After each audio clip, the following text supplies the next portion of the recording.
Lydia's voice was calm and firm. I'm sorry, Your Grace. I cannot be your exclusive trainer. Duke Alberant sat in an armchair, a low table between them. He lifted his teacup, his gaze sharp. Why? Lydia's gaze did not waver. She looked straight at him. Duke Alberant set down his teacup with a crisp sound. Is the salary too low? Or are the conditions not to your liking? Lydia looked down at her proud hands, remaining silent. Duke Alberant leaned forward. If there's anything lacking, I can adjust the terms to satisfy you. Lydia's thoughts drifted. A charming face, a persuasive voice. Moreover, he was a duke. So perfect he seemed unreal. If this were a comic or a novel, he would undoubtedly be the male lead. This is trouble. I'm the first trainer Carson doesn't hate. But I have no idea what kind of world this is. She took a deep breath. I'm sorry. I must refuse. Just like in my past life, I just want to be a nobody to live a long and quiet life. I must stay away from main character types like him. 5 years ago, I started remembering my past life. For a while after I first remembered, I wondered if this was the world and novel I had read in my past life. If I were the main character, would things be different? I once had hope, but reality is cruel. I'm just a poor orphan. Yes, that was just the dream of an ignorant child. I'm very lucky.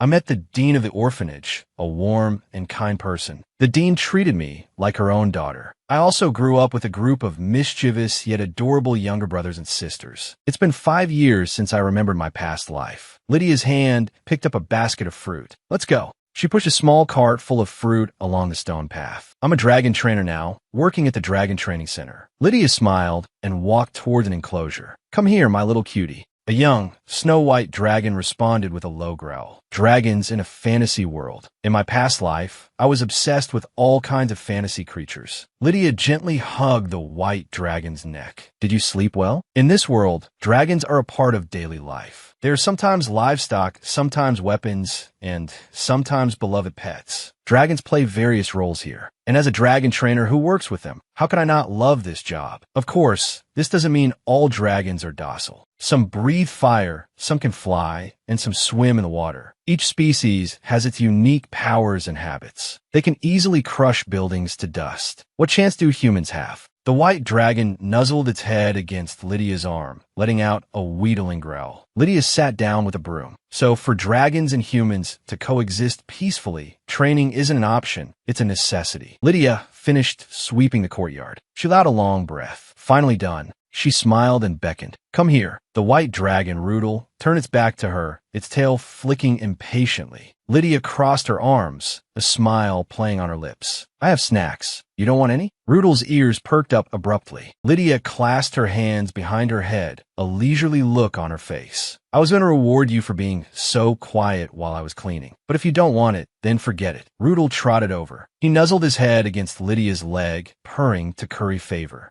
Lydia's heart was struck. So cute. She crouched down and offered a treat. This is a reward for waiting patiently. Riddle opened his mouth and let out a happy roar. Cleaning's done. Time to eat. Watching the white dragon eat with gusto, Lydia smiled in satisfaction. You look healthy today, too. When he first arrived, he even refused to eat. Now, the next step is to see how he adapts to riding training. An urgent voice called from a distance. Trainer Lydia. Lydia whipped her head around. What happened? A young dragon trainer apprentice ran up, panting. His face was tear-streaked. Help! The rock armor dragon. Trainer Thompson's dragon is going berserk. Lydia's expression darkened. That bastard again. Rock armor dragons. Their bodies are covered in hard, rock-like, dark gray scales. Plants grow on their backs, looking like a soft moss carpet. They are huge, but usually slow-moving and gentle-natured. At least, that's the rumor. A rock armor dragon with bloodshot eyes opened its massive jaws and let out a deafening roar. Thompson was trembling with fear. A man roared, "Do something, Thompson. You're its trainer." Thompson shrieked in terror. You want me to get close to it while it's rampaging?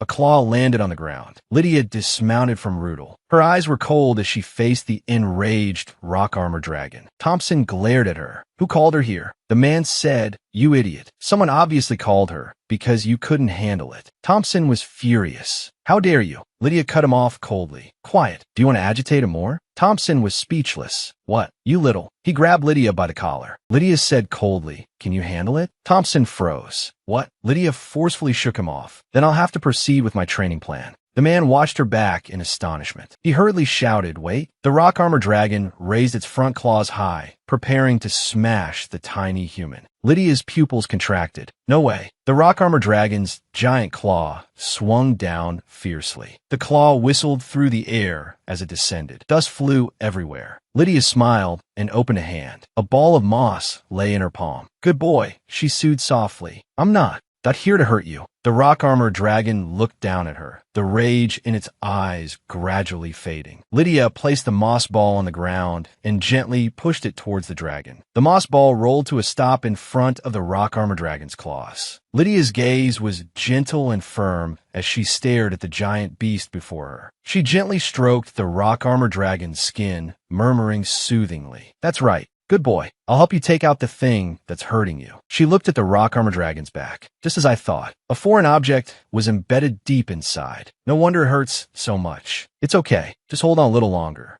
The two men at the side stared at Lydia. She pulled out the foreign object with a sudden, forceful tug. The rock armor dragon let out a painful cry, its tail whipping violently. Lydia was thrown hard to the ground. Her colleagues rushed over. "Are you okay?" Lydia held the foreign object. "It was because of this. This is a young grass seed, isn't it? Aren't these supposed to be cleaned out regularly?" But it was still in there. Thompson's face turned pale, his body stiff. He glared at the young man beside him. "Rick, get over here, you idiot." He kicked Rick with a loud thud. "You didn't manage your dragon properly." Rick trembled. "I'm sorry." Thompson's fists were clenched. Lydia looked at him. "That's enough. Trainer Thompson, apprentices learn under their seniors. It's inevitable they'll make mistakes. But why don't they even know the most basic care procedures? The young grass seeds on a rock armor dragon's back must be removed." Thompson averted his gaze. "What are you trying to say?" Lydia's voice was icy. "If you don't understand, shall I say it again? The person who put a saddle on the dragon, but allowed such a basic mistake to happen, causing it to go berserk." Lydia advanced on Thompson, her finger nearly poking his chest. "That is you." Thompson's face flushed red. He lunged at her, letting out a hysterical roar.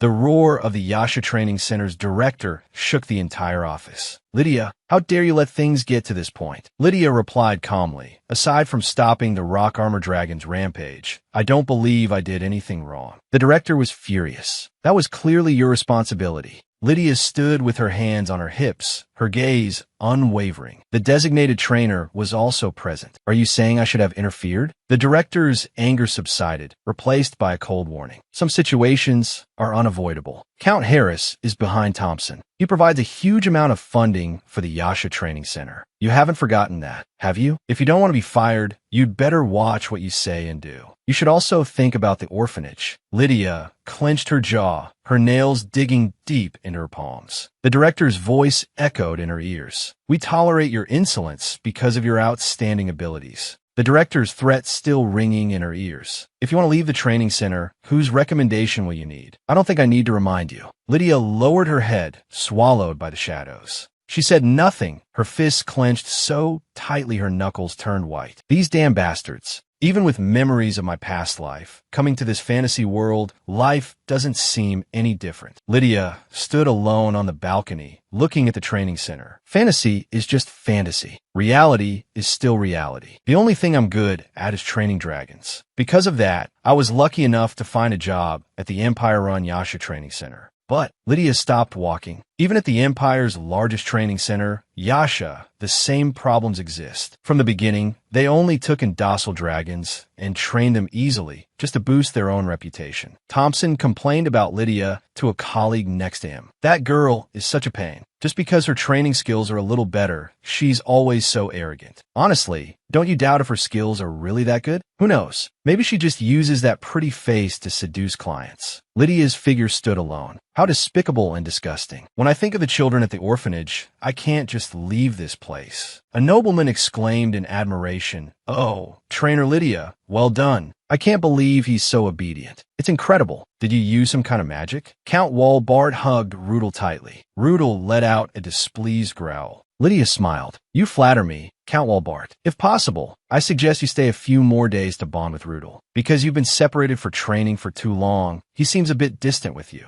Count Walbart sighed. "I'll follow Trainer Lydia's advice." Unfortunately, I really can't spare the time. He looked at his dragon with satisfaction. Seeing Rudel's condition, I know he's been cared for with the utmost dedication. I'm very happy. Lydia gently stroked Rudel's neck. It's just my duty as a trainer. Count Walbart cleared his throat. That being said, Trainer Lydia, I can grant you any wish. Would you consider becoming our family's exclusive trainer? Lydia smiled and waved her hand. I'm very sorry, Count. I still have much to learn, so I plan to remain at the Yasha Training Center. Count Walbart sighed. What a shame. I understand. If you change your mind, you can contact me anytime. Lydia bowed her head. Thank you for your kind offer. Rudel abruptly raised its head and let out a sharp roar. Its whole body tensed as it bellowed towards the distance. A low echo returned from afar, vibrating the air. Lydia looked towards the source of the sound. What is that? She soothed the agitated white dragon. Calm down, Rudel. Count Walbart nervously covered his eyes. Trainer Lydia, what is that? Lydia's gaze pierced through the woods. I've only heard rumors that an extremely rare species that, in its long history, has only ever chosen one family as its partner. It seems Duke Alberant has arrived. Duke Alberant took the document, his eyes scanning the pages. I heard this is the best training center in the Empire, so I came to see for myself. The director stood nervously, leaning forward slightly. Yes, we pride ourselves on our skills. Duke Alberant sat behind the desk, scrutinizing the document. Since you're so confident, I'd like to entrust you with the training of a dragon. The director was overjoyed, rubbing his hands together in excitement. This was a once-in-a-lifetime opportunity. He smiled fawningly. Are you referring to training the dragons of the ducal family's Knight Order?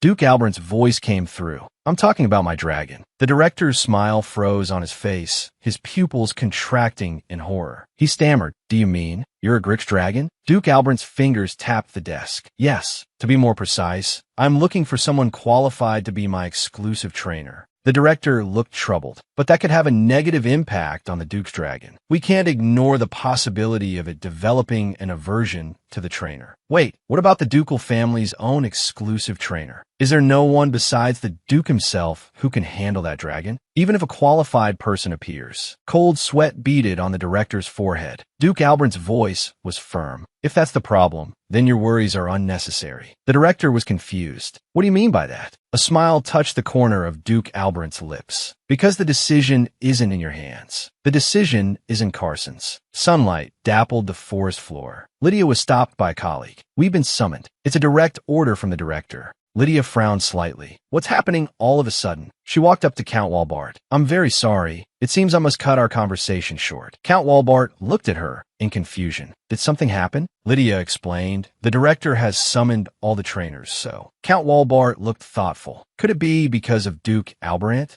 Lydia sighed helplessly. Count Walbart said, if Trainer Lydia says so, then it can't be helped. Lydia leaned close and whispered in the Count's ear, next time you visit, I'll write down the recipe for Rudel's favorite snack. Count Walbart waved goodbye. Lydia bowed. Thank you very much for your understanding. She turned and asked, where are we supposed to gather? Her colleague shouted, Training Ground 1. The crowd was bustling. All the trainers were gathered there. The director's voice rang out sharply. You're late, Trainer Lydia. Lydia, panting slightly, said, I'm very sorry, Director. The owner of the dragon I'm in charge of, Count Walbart, was visiting. Her gaze went past the crowd and landed on the figure of a man. That man was Duke Alberant. He stood on a high platform, the nervous director beside him. His presence was like a mountain pressing down and making it hard to breathe. Lydia's heart sank. She had a bad feeling. The director cleared his throat. The reason I've gathered you all is to select a trainer for His Grace, the Duke's dragon. A stir went through the crowd. Duke Alberant's dragon? The Agric's dragon?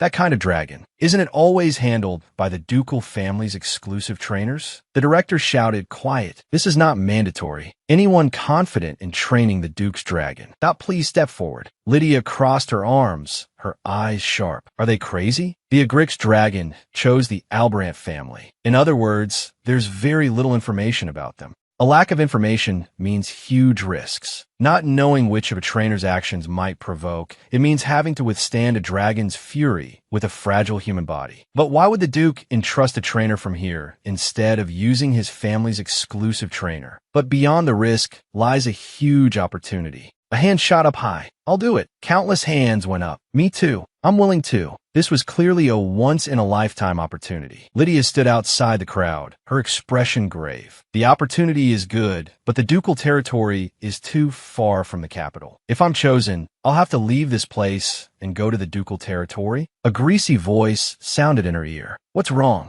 Scared? Lydia turned her head. Thompson was giving her a malicious smile. You can act all tough, but in the end, you're just a woman. Hesitating in the face of an opportunity like this just proves it. A female colleague with short hair pushed Thompson away. Listen to what this idiot is saying. Lydia looked disgusted. Ignore him. Thompson pointed to the short-haired colleague. Who are you calling an idiot? The short-haired colleague met his gaze without fear. I heard you couldn't even handle a rock-armor dragon and took your anger out on an apprentice. Now who's the idiot? Lydia's gaze turned icy. The director is watching. The director's gaze was like an invisible tiger looming over the entire training ground. Thompson turned and left. The short-haired colleague said softly, "You got lucky." She looked at Lydia. Is it because of the orphanage? Lydia smiled in response. Yeah, you know my situation. Her eyes twinkled. But if I miss an opportunity like this, the dean would probably scold me harshly. If she were here, she'd probably nag me to follow my heart. The director took out a container of lots. You will face the dragon in the order drawn. Everyone, get ready. Lydia stood alone in the shade of a tree. But I prefer a peaceful life, not this kind of roller coaster existence. Duke Alberant's voice rang out among the crowd. If there is danger, we will intervene. Your safety is guaranteed. Lydia tapped her toe lightly on the grass. This is exactly why I absolutely cannot get involved. That man is like the male lead in a novel. Once you get involved with someone like that, it's the beginning of endless suffering. Anyway, I didn't sign up, so it doesn't matter. Two female colleagues whispered not far away. His Grace the Duke is so handsome. A piercing, wicked laugh cut through the air. Flames instantly engulfed the training ground. The trainers' mouths fell open in terror, their hands reaching forward in vain. The director was violently thrown to the ground by a huge force. Lydia's pupils contracted. What in the? The red dragon snorted scorching breath from its nostrils. It's even fiercer than I imagined. Training it will be exceptionally difficult. The short-haired collie complained. Did you see that? That's no joke. Lydia wiped her cheek. A moment of silence for those who weren't chosen. Thompson's gaze was predatory. A bunch of typical women. Watch carefully. I'll show you how it's done. He struck a confident pose as if victory was already his. Thompson strode towards the red dragon. Lydia's eyes followed him intently. Thompson reached out and gently touched the red dragon's scales. The red dragon lay quietly. Thompson clapped his hands smugly. To be honest, I didn't expect it to be this easy. He sneered. I knew it. Those who can't never will. Lydia shouted in alarm. Watch out, you idiot. The red dragon's sharp claws glinted with a cold light. A look of shock spread across Thompson's face. The red dragon's jaws snapped shut on Thompson. He let out a pained grunt and was slammed to the ground. The red dragon let out a low roar. It opened its flame-filled maw, aiming at Thompson on the ground. Thompson let out a piercing shriek. Spare me. Lydia took a whistle from her pocket and put it to her lips. The red dragon's golden, vertical pupils turned towards Lydia. The director ordered loudly, everyone, ready your magic equipment. Lydia ran forward. Her short-haired colleague called out anxiously. Lydia! Thompson screamed from within the red dragon's jaws, his face twisted in fear. Do something. Lydia stopped in front of the giant dragon. Damn it, it's not like I'm a fool. I could have just watched that idiot die. Her gaze locked onto the red dragon. Look here, without your permission, I won't come any closer. After a moment of observation, Lydia realized this dragon possessed extremely high intelligence. It didn't hide its irritation and boredom. It only issued gentle warnings, never crossing the line. The red dragon's claw gently lowered. Thompson collapsed to the ground, a mess of tears and snot. If I don't fire that guy after this, then I'm really quitting. The red dragon's golden, vertical pupils watched Lydia quietly. Lydia held her breath, waiting for its breathing to steady. Then, she carefully began to back away, step by step. The red dragon's jaw slammed down. It let out a deafening roar and spread its massive wings. Cold sweat streamed down Lydia's face. Damn it, was I too hasty? Gasps erupted from the crowd. The red dragon's enormous head slowly lowered, gently nuzzling the top of Lydia's head as if seeking affection. Lydia was completely stunned. The red dragon stuck out its tongue and gently licked Lydia's cheek. The surrounding crowd fell into a dead silence. Everyone was full of questions. What on earth is happening? Duke Alberant's gaze passed over the crowd, landing on Lydia and the red dragon. A novice trainer. How disappointing. He turned and spoke to the director beside him. What kind of trainer approaches a dragon rashly without first observing its behavior? The director was at a loss for words.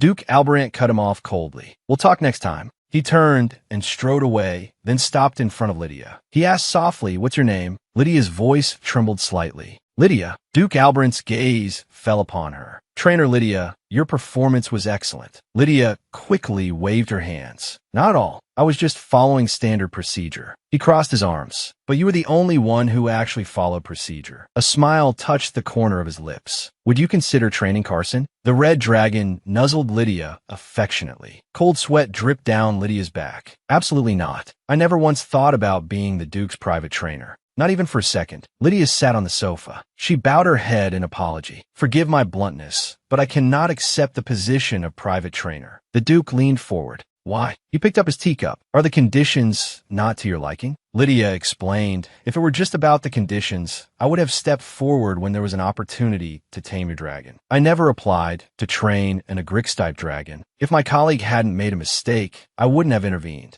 The director will probably be very angry, but I can't leave that orphanage. It's my everything. It's not just the place where I grew up. It's much more than that. I want to share even a small part of the dean's burden. I want the younger children's safety to no longer be a burden. This is the path I've chosen for myself. I cannot leave the Yasha Training Center. I'm truly very sorry." The Duke sat alone on the sofa, thinking. Interesting. The rarity of the Agric's dragon and the glory associated with the Duke himself. She rejected it all. Can Carson easily find another trainer he's willing to accept? A knock sounded at the door. The Duke said in a deep voice, "Come in." The director handed over a document. He spoke nervously. "Your Grace." The Duke took the document. "What is it?" The director bowed. "Your Grace, the dragon did indeed show affinity for Trainer Lydia, but her skill level is another matter. As you can see, Trainer Lydia has no experience handling the noble dragons of the Asar Empire. She mainly trains dragons from common families in other countries. To call her a top-tier trainer would be a bit of a stretch. Handing Lydia over to you is out of the question. In fact, she is now an important asset to our center. The nobles, in order to protect their ridiculous pride, constantly pressure the center. If not for Count Harrison's generous funding, our reliance on Lydia would be even deeper. This current situation gives us a reason to fire Thompson. It couldn't be better." The Duke flipped through the document. "Director, no matter how talented a trainer is, if the dragon rejects them, what use is that talent? If you truly doubt that trainer's abilities, are you willing to take responsibility for my dragon yourself?" The director let out a terrified grunt.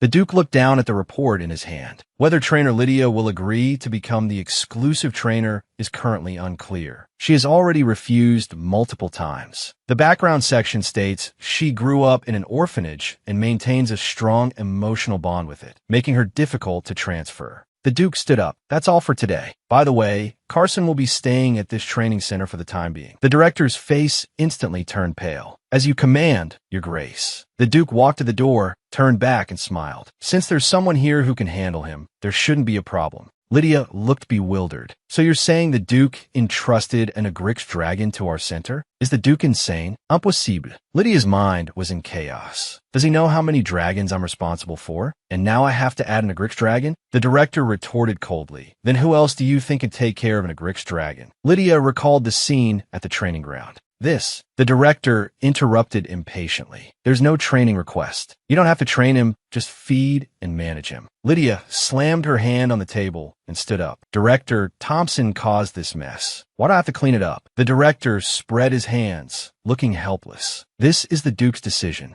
I have no right." Lydia was furious with Thompson. "You useless bastard, causing trouble from start to finish. And now you're just lying in the infirmary. I should have let the Agrics smash his head." Lydia pulled out a letter. "Director, thank you for taking care of me all this time." The director lunged forward. "I absolutely will not allow you to resign." He clung tightly to Lydia's leg. "What about the dragons you're in charge of? Think of the dragons." He looked up, his eyes welling with tears. "Lydia, please." Lydia gritted her teeth inwardly. "Honestly, he's definitely doing this on purpose. He knows my weakness all too well. But he's right. If I suddenly leave the remaining dragons. Lydia's expression softened. She sighed. All right. The director clasped his hands together, his eyes shining. I knew it, Lydia stated firmly, but I will only be responsible for managing Carson's scales. That's it. I will do absolutely nothing more. The director immediately replied, Of course, of course. Thank you so much. You've really saved my life. Lydia collapsed onto the sofa. I'm not doing this for you. Director, just go away. I won't touch anything else. I'll only do the management work I mentioned. I will absolutely not become an exclusive trainer. Absolutely not an exclusive trainer. Night fell. On a door hung a wooden sign, special care. Person in charge, Lydia. Lydia pushed a cart full of food, stopping in front of a huge dragon stable. This is truly intimidating. She looked at the behemoth in the darkness and spoke softly. Are you okay? You must be uneasy with the sudden change in environment. I'll be in charge of taking care of you until the Duke arrives. The red dragon, Carson, suddenly lunged at Lydia, opening its massive jaws. Lydia hurriedly shouted, Wait a minute. Carson looked bewildered. He suddenly roared again, the sound deafening. But Lydia was unusually calm. She held up a finger. Wait. She gently touched the tip of Carson's nose with her fingertip. Carson instantly quieted down, tilting his head in confusion. Lydia's heart was in turmoil. Wow, so cute. I must be crazy. She struggled to maintain a calm exterior. Good. Well done, right? Carson began to enjoy the food. Lydia watched, lost in thought. It seems he hasn't had a proper meal in a long time. Carson ate heartily, his eyes filled with confusion. He seemed to have never received such treatment. Lydia's heart stirred. Just managing him for a bit ignited her desire to train him. She forcibly suppressed the thought. No. Lydia crossed her arms. Are you finished eating? Carson let out a low growl. Lydia, put a leash on Carson, and we should go for a walk. Carson struggled violently, letting out a heaven-shaking roar. Lydia refused to let go. Carson grew more frantic, roaring with extreme impatience. Lydia gritted her teeth. She tightened her grip on the leash, her eyes determined. Hold on. I have to hold on. If I get too involved, then I'll be completely trapped. Carson roared again. Lydia calmly looked up at him. I will only feed you, walk you, and manage your scales. That's it. I will absolutely not get any more involved. Carson let out a piercing shriek, struggling violently. Lydia faced off with Carson, her gaze unwavering. I said no. The Duke appeared at the door, his silhouette outlined by the sunlight. He stood with his arms crossed, watching quietly. You're taking good care of him. Lydia whipped her head around. Duke. Carson let out a low whimper, his tail wagging gently. He slowly walked toward the Duke. The Duke spoke with a hint of apology. Sorry.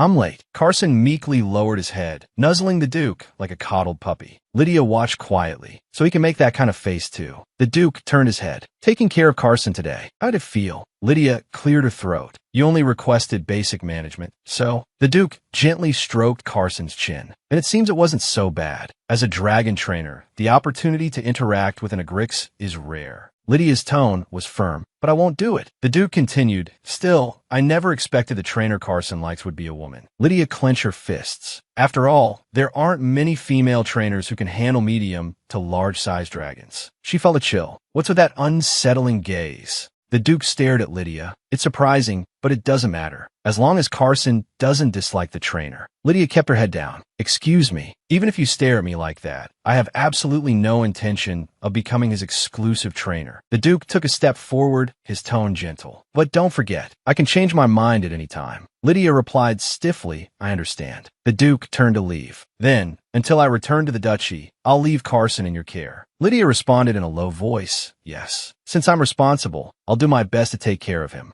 A smile played on the Duke's lips. Is that so? Then I'll just see how long you can keep up that tough act. Lydia shuddered. What? I feel like I've accidentally triggered something. Why is he saying such devilish lines? Her smile became stiff. Cold sweat trickled down. Earlier, I took the time to send letters to other training centers. Please reply quickly. Anyone, please come quickly. To put it bluntly, I'm done for. I wrote to all the other training centers, but he beat me to it. I just wanted to find someone to help me feed the animals. But my teammates all ran away, leaving only an I'm sorry. This has become a complete solo mission. Lydia finished the work at hand.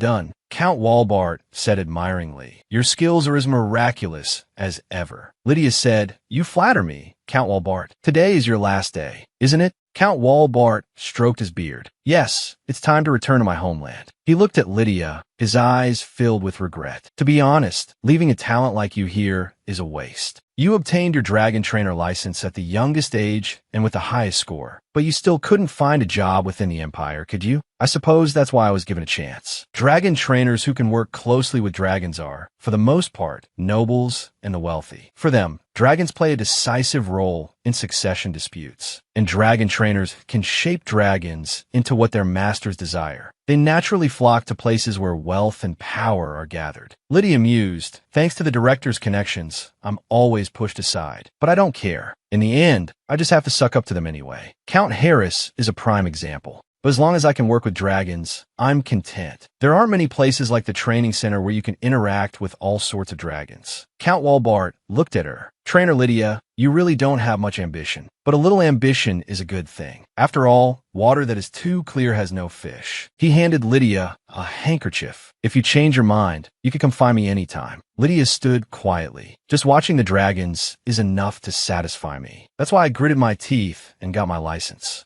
After joining the Asar Training Center, I got to see all the dragons of my dreams. She unfolded the handkerchief and gasped. What is this? A huge red gem lay quietly inside. What more could I ask for? If I sell it or donate it, I could probably summon a priest. The Duke's voice came from behind. Do you know them? Lydia spun around. Duke Albrant. What are you doing here? Her gaze went past the Duke and saw a familiar old woman. How is the Dean with the Duke? There's no way they would have any connection. The Dean asked gently, Lydia, are you well? Lydia replied stiffly, yes, I'm Fine. The Duke turned to leave. I have no other requests. I'm going to check on Carson first. You two have a good talk. Lydia looked puzzled. What on earth is going on? The Dean walked forward. Lydia, she took Lydia's hand. I'd like to talk to you. Do you have a moment? Lydia and the Dean sat opposite each other. Steaming tea and snacks were on the table. Lydia spoke first. Is something wrong? Are you well? Or is one of my brothers or sisters sick? The Dean took a sip of tea. Lydia, what do you think of the Albrant Duchy? What do you think of the Agrics? Lydia was stunned. The question was too sudden. She stammered, He's truly magnificent. Even when he's still, he seems to shimmer with a red light. When you touch his scales, you can feel the fine ridges. The shimmering light might be related to the shape of his scales, or even his magic. The Dean watched with interest. Is that so? Lydia's eyes lit up. Yes, like burning fish scales. No wonder he's called the fire volcano. You'd be fascinated if you saw him too. She gestured excitedly. He's one of the most beautiful dragons I've ever worked with, and he's incredibly smart. The Dean smiled. Lydia came back to her senses. Yes? The Dean looked at her seriously. I want you to be the one to train Duke Albrant's dragon. Lydia's smile froze on her face. Wait, what? The Dean's voice echoed in the room. The rumor that a brilliant trainer has soothed the Duke's dragon has already spread. Not long after, His Grace the Duke personally visited the orphanage. He donated a large sum of money and even brought a priest with him. Thanks to that priest, the children at the orphanage received care. The children who needed treatment received it without delay. Lydia's voice trembled slightly. And you? Did they? The Dean smiled. Of course, I received help as well. Lydia clenched her fists. That's great. Her eyes grew moist. Tears streamed down her face. That's really great. The Dean stood up. Lydia. She walked over to Lydia and gently took her hands. Don't worry. Let's seize this opportunity the Duke has given you. I know better than anyone how sincere you are about this job. Your hands are proof of that. She hugged Lydia. I've always felt it was a pity. You could have flown so much higher and further, but you held yourself back because of us. My proud daughter, I just want to see your hard work pay off. Sunlight filtered through the leaves, falling on the Duke and Carson. He was resting comfortably on the grass, using the dragon's wing as a pillow. Lydia approached him. The Duke opened his eyes. Trainer Lydia, did you have a pleasant chat? Lydia bowed her head slightly. Thanks to you, Your Grace. The Duke chuckled. My blessing? Lydia took a deep breath. I've considered your proposal, Your Grace. The Duke sat up. I'm not sure which proposal you're referring to. Lydia looked annoyed. He went all the way to the orphanage himself, and now he's playing dumb. He's deliberately making things difficult. Lydia put on a professional smile. What a shame. After going to such great lengths, you've forgotten your own proposal. Am I to understand that the offer has been withdrawn? The Duke let out a light laugh. Lydia continued, as I said before, there are many trainers with more experience and skill than I have. The Duke stood up. Can't you take a joke?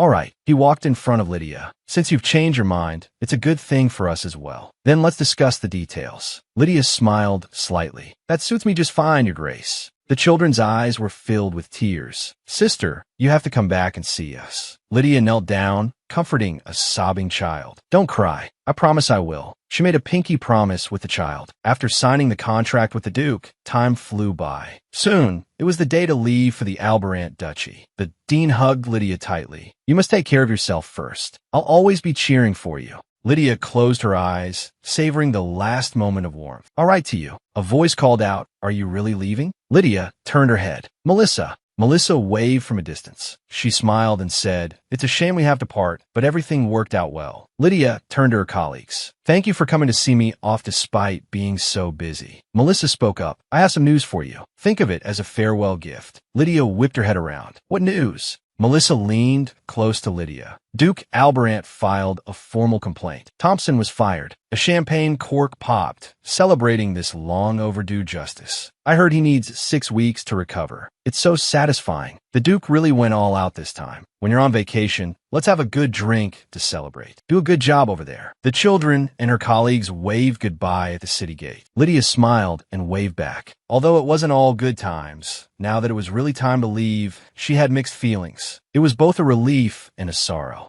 The Duke leaned against a tree, arms crossed. You're late. Lydia was startled. Sorry, saying goodbye to everyone took some time. The Duke said, anyone who didn't know better would think you were never coming back. The contract guarantees ample vacation and benefits. Lydia puffed out her cheeks. I could have gotten there perfectly fine on my own. There was no need for you to trouble yourself to come pick me up personally. But the contract terms were indeed hard to refuse. Excellent salary, plenty of vacation, and various benefits. But there was one additional condition. Lydia sat across from the Duke, carefully reading the contract. The primary task is to help the Duke's Knights Dragons get along with Carson. So, it is a socialization issue. The Duke asked in return, You figured it out? Lydia answered confidently, Of course. There has never been any tension between Carson and the Duke. Quite the opposite. Their relationship is ideal. With just a little observation, you can see he always makes time for Carson. Lydia pointed to a clause in the contract. What about this one? If the trainer deems additional training necessary, a corresponding bonus will be provided. The Duke explained, It means exactly what it says. No one understands the dragon's needs better than its trainer. So if you find I've missed something, feel free to tell me. I will ensure you are fairly compensated. Lydia's brow furrowed slightly. It sounds like there will definitely be things that require my judgment. If that situation really arises, then can we adjust the additional compensation?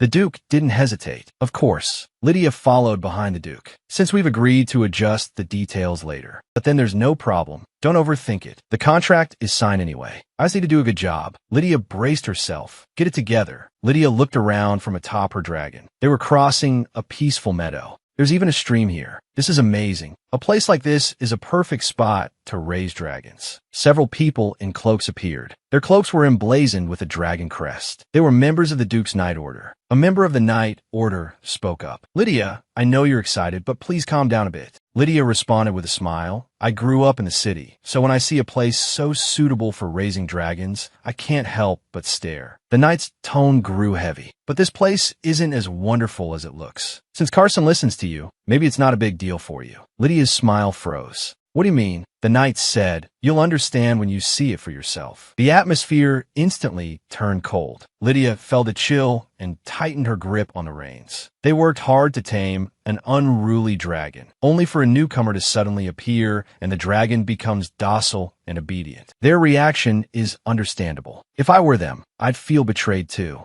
Besides, I heard the eastern region was in chaos a few years ago. I know very little about what happened. I can't just assume everything will go smoothly. After all, this is the Albarant Duchy. The Duke's status is second only to the Emperor. The lead knight shouted, Open the gate. Lydia was full of anticipation. A place this big must have lots of dragons and trainers. What kind of mysterious dragons will I meet? Her fantasy came to an abrupt end. A knight spoke. I know what you were expecting, but this is the reality. Lydia looked confused. Are there really no other dragons? The knight explained, with Carson around, it's impossible for them to stay here. Well then, I'll be taking my leave. I can't leave my dragon here. He galloped away abruptly. Lydia reached out a hand to stop him. Wait. She looked bewildered. What's going on? Is he really a licensed trainer? If dragons were that easy to deal with, we wouldn't need trainers at all. It is difficult, but you're just going to avoid it like that? Lydia sighed. Forget it. Let's go inside first. She led Carson and turned towards the manor. All right, I admit Carson is indeed ill-tempered,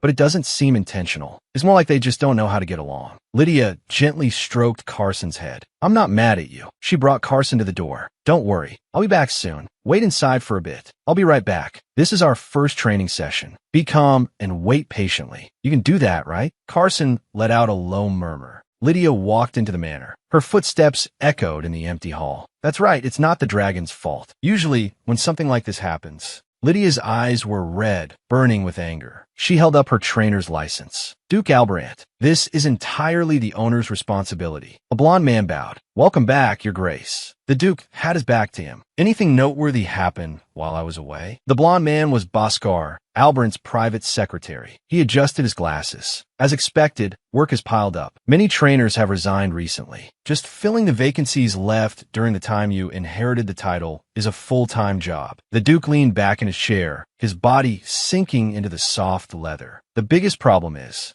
the trainers. It was necessary to get rid of the Uly's Albrant couple. But when I lost my parents as a child, the former Duke and Duchess, they couldn't wait to move in, attempting to steal everything from the ducal house. For noble families, dragons are a symbol of power. They are power itself. Therefore, those wealthy families all have exclusive trainers. It's commonplace to treat trainers as vassals. In noble families that raise rare dragon species, the status of a trainer is even higher because only the exclusive trainer holds the secret to taming them. But those key figures are all gone now. My uncle must have thought the trainers would betray him, but he never expected that he would kill them all when the tables turned. Bhaskar asked, by the way, have you found a new trainer? The Duke's lips curved slightly. I found someone very interesting. Bhaskar was stunned. Interesting? He asked curiously, what kind of person? The Duke replied calmly, a trainer that Carson has truly grown close to. Bhaskar was completely confused. What? The Duke repeated. I said, Carson has shown affection for her. He practically melts in front of her. Bhaskar was aghast. That Carson? Even I rarely get to see him. What a picky dragon Carson is. Unless his mysterious standards are met, he won't show himself for years, even decades. I can't imagine it. The Duke said, you'll meet her soon enough. The main doors burst open. Lydia's figure appeared in the doorway. Duke Albrant. Bhaskar shuddered. He looked at the Lydia before him, his face full of shock. Lydia spread her arms, her body seemingly wreathed in flames. So you were here? She took a step forward, her shoe heel tapping heavily on the floor. The Duke said, what is it? Isn't it your responsibility to care for and train Carson? Bhaskar looked down at her. A woman?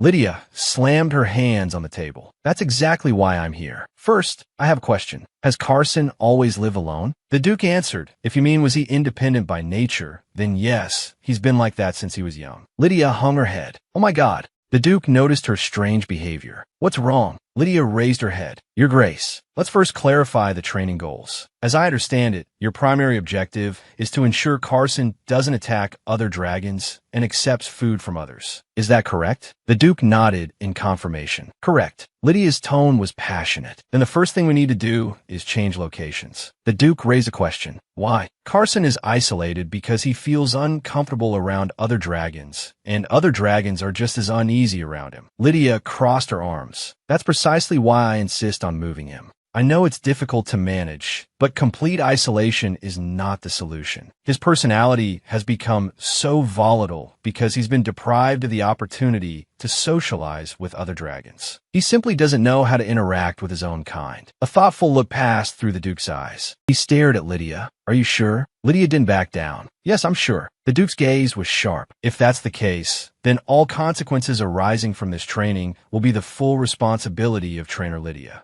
Correct? Lydia met his gaze without fear. Since it's part of Carson's training, of course, Your Grace. But before we begin, we need to make some preparations. The Duke tilted his head slightly. What preparations? Lydia announced. Basic obedience training. It will take time to move Carson's enclosure. I plan to use this window to conduct the training. The Duke said, I see. Then 1 week should be enough, right? Lydia was stunned. What? Bhaskar grabbed his hair in terror. The Duke tapped his fingers on the desk. You set yourself. Conducting obedience training while the enclosure is being moved. That's certainly something to look forward to, isn't it? He slowly approached Lydia. I trust that as an exclusive trainer, you won't be foolish enough to mess up your first task. Lydia clenched her fists. This guy really knows how to pick on a weakness. The Duke looked down at her, his face impassive. Presumably, no one has ever dared to speak to him like this. Past trainers were all busy flattering him, never daring to speak a word of truth. Lydia raised the corners of her mouth, hands on her hips. I will definitely produce results that will satisfy you. Blue sky, white clouds, flower shadows swayed. Lydia took a hard bite of an apple with a crisp crunch. She leaned against a tree, looking glum. Are they avoiding me? As soon as they see me from a distance, they freeze up, and then they blatantly avoid me. It's too much. Lydia sighed, looking at the distant manor. Although I've been too busy to strike up a conversation. But still, she tossed the apple core into a bucket behind her. Today is the day to test the results. To test the basic obedience training I promised the Duke.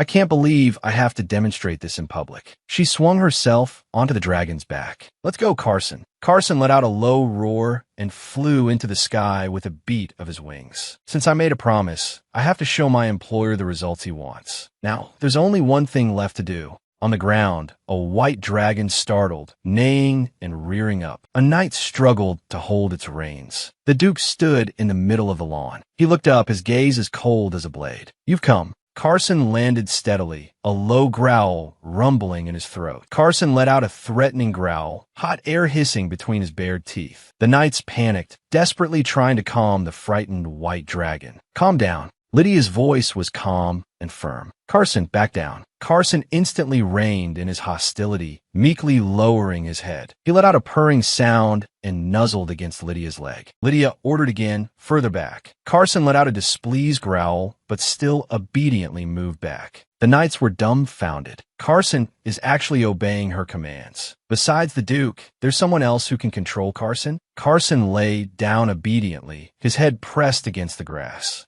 The Duke watched all of this from a distance. Lydia's lips curved into a slight smile. Just as I promised, Carson has perfectly executed the basic commands. I'm certain he will be completely obedient. But what's that expression on the Duke's face? Shouldn't he be happy, normally? The Duke stood there, expressionless. Lydia turned to face him. For now, yes. The Duke questioned for now. Lydia explained, because nothing in this world is perfect. Carson opened his mouth and let out a light cry. Lydia continued, dragons aren't tools. They're living beings. No one knows when one might suddenly lose control. The Duke spoke slowly, Trainer Lydia. Lydia bowed her head slightly. Yes. Your Grace, the Duke issued a new order. From now on, the apprentice trainers of the ducal house are yours to educate. Lydia's expression froze. Her mind went blank for a moment. What? He was incredulously asking her to educate them? But there are so many other trainers here. Why me? The Duke said flatly, did I not say? They are apprentice trainers. The official trainers of the Albrant family have all resigned for certain reasons, creating a personnel shortage. Lydia's pupils contracted violently. Wait, you mean apprentices have been managing and training the dragons all this time? And today's training was that important?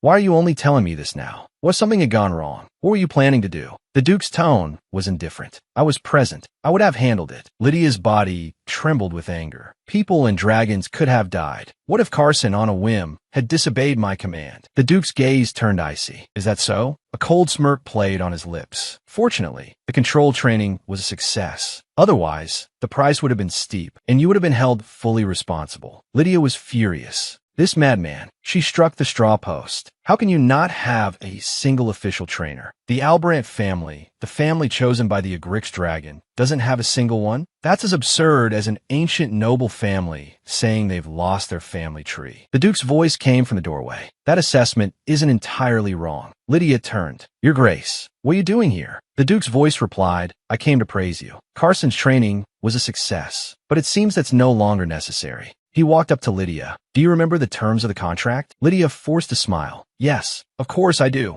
The Duke said, if the trainer, based on their personal judgment, deems additional training necessary, a bonus incentive will be provided. Lydia was taken aback. The Duke pressed on, in your professional opinion, is having only apprentices participate helpful for Carson's training? Lydia was at a loss for words. The Duke turned to leave. In that case, isn't educating those apprentices a necessary prerequisite for the training? Lydia was speechless. How could he twist the facts like that? She hurried after him. But, Your Grace. The Duke stopped. What's there to worry about? The extra work will be handsomely rewarded. Besides, haven't you already made Carson completely obedient to you? Lydia's gaze was profound, just as I expected. She asked tentatively, Your Grace, are you perhaps disappointed that Carson is obeying a trainer? Lydia stared intently at the Duke's back. He's hesitating. He's definitely disappointed. I saw his body stiffen just now. Lydia took a deep breath. Although the contract states, I understand, educating the apprentices is also my duty. Her tone suddenly changed. But, putting other things aside, a prominent family like the Albarants must have secrets passed down from generation to generation of official trainers, right? Are there any records left? The Duke suddenly asked, How much do you know about the Albarant family? Lydia was a bit confused. The Albarant family? In what specific regard?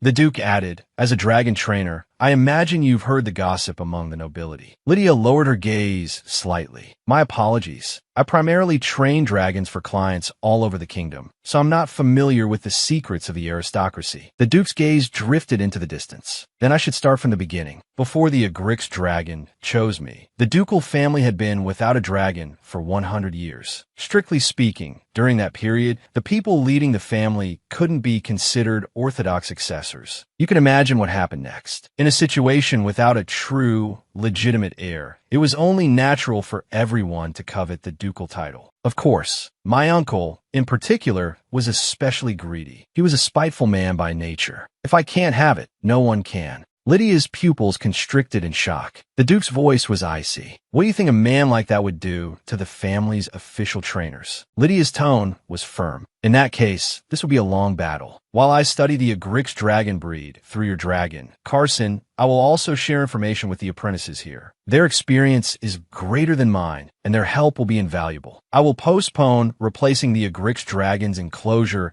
and instead focus on increasing his time with other dragons, collaborating with the apprentices. The Duke nodded. Very well. If you feel more comfortable that way, then go ahead. I must admit I'm surprised. Since none of this was mentioned in the contract, I thought you would ask to terminate it. Lydia, bathed in the glow of the setting sun, spoke in a calm, sarcastic tone, and then be silenced for causing trouble. She looked the Duke straight in the eye without fear. Rather than let a family scandal leak to a mere dragon trainer, I imagine you would choose the most effective method to silence me forever. The Duke's expression darkened. Lydia asked, Am I wrong? Lydia took a deep breath, feeling a strong sense of rejection. Bhaskar stood beside her, facing a group of apprentices. He cleared his throat. As His Grace the Duke said yesterday, this is the exclusive trainer who will be in charge of your training starting today. Lydia managed a standard social smile. Hello everyone, I'm Lydia. I'll be serving as the exclusive trainer from today. I look forward to working with you. The apprentices whispered among themselves, their faces full of reluctance. Just as I thought, Bhaskar's voice rang out. I know you all have many questions and complaints, but I want you to remember one thing. Trainer Lydia was personally chosen by His Grace the Duke. Lydia's smile froze instantly. What? She smiled wryly to herself. In this atmosphere, how am I supposed to speak casually? Those seeing me for the first time are surprised, while those familiar with me are wary and resistant. Yes, from their perspective, this is completely understandable. Lydia placed a hand on her chest. To be frank, it is a fact that I will be guiding your training from today as per the Duke's instructions. However, I also know nothing about this place. The ones who know the Albarant ducal dragons best are not me, but you. I will share the knowledge I gained while earning my trainer's license and working at the Asar Training Center. In return, please tell me everything about the ducal dragons and the Agrics. That dragon breed. An apprentice raised his hand. Lydia said, Please speak. The scarred apprentice's eyes were sharp with a hint of defiance. Trainer, aren't you skilled enough to be personally hired by the Duke? What would happen if an apprentice foolishly approached and angered the Agric's dragon breed? What would happen? Another apprentice chimed in. That's right. Last time, I was almost burned to death just for delivering the wrong food. We can't even take care of ourselves. So what help could we be?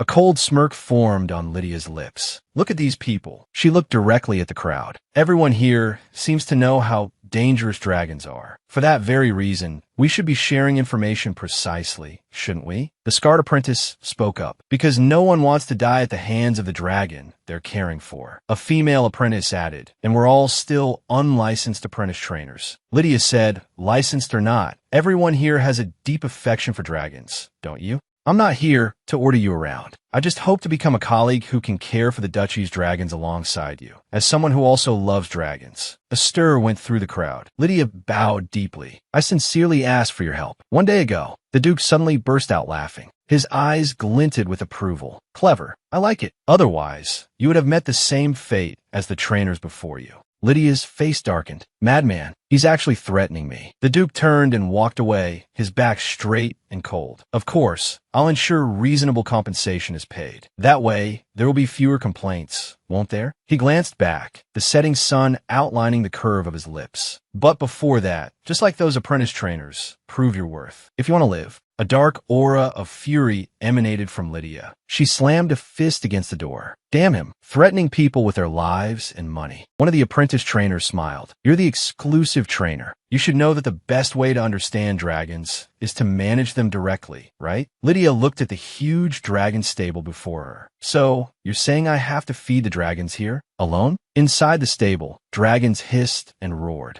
Roars rose and fell. The man's smile didn't fade. Because it's the most basic task. Lydia thought, that damn bastard. He's looking down on me. But if I say I can't do it, he'll use it as an excuse to criticize me. Damn it. I'd rather die than see that happen. Lydia instantly put on a brilliant smile, clasping her hands. Is just feeding them enough? The man nodded. Lydia's tone was firm. All right, I understand. It's simple. You can go do other work now. As you said, I need to understand the dragons while performing basic tasks. So from now on, I will be fully in charge of feeding. The man was stunned. Really? Lydia beamed. What are you still standing there for? Why don't you leave? Having you help would just get in the way. It's better if you leave quickly. The man said nothing and walked away. Lydia looked at the mountain of food in front of her. So that's how it is. Not funny at all. Did you think you were the only ones to come up with this method to suppress me? I'm a veteran who was tempered by those scoundrels at the Asar Training Center. Piling a mountain of work on me? You think I haven't been through this before? You've picked the wrong person. She turned to face the dragon stable. I'll make you regret handing the feeding work over to me. A small white dragon poked its head out, its tongue lolling. Lydia's expression softened instantly. You're hungry, aren't you? I'll get it ready for you right away. The little dragon let out a low growl. Lydia's gaze fell on the dragon's scales, her brow furrowing. Why did scales look like this? This means you're malnourished. The food must have been very scarce. She crouched down, watching the little dragon wolf down the fruit, her eyes filled with pity. Lydia gently stroked the little dragon's head. I see. No wonder you're eating so ravenously. Just to try and intimidate me, they treat the dragons this way? Fury ignited in her eyes. A joke. I'll hammer the basic principles of a trainer into their heads. A person holding documents looked uneasy. Is this really okay? The seniors also said we at least can't forget to feed the dragons, making her handle 30 portions alone.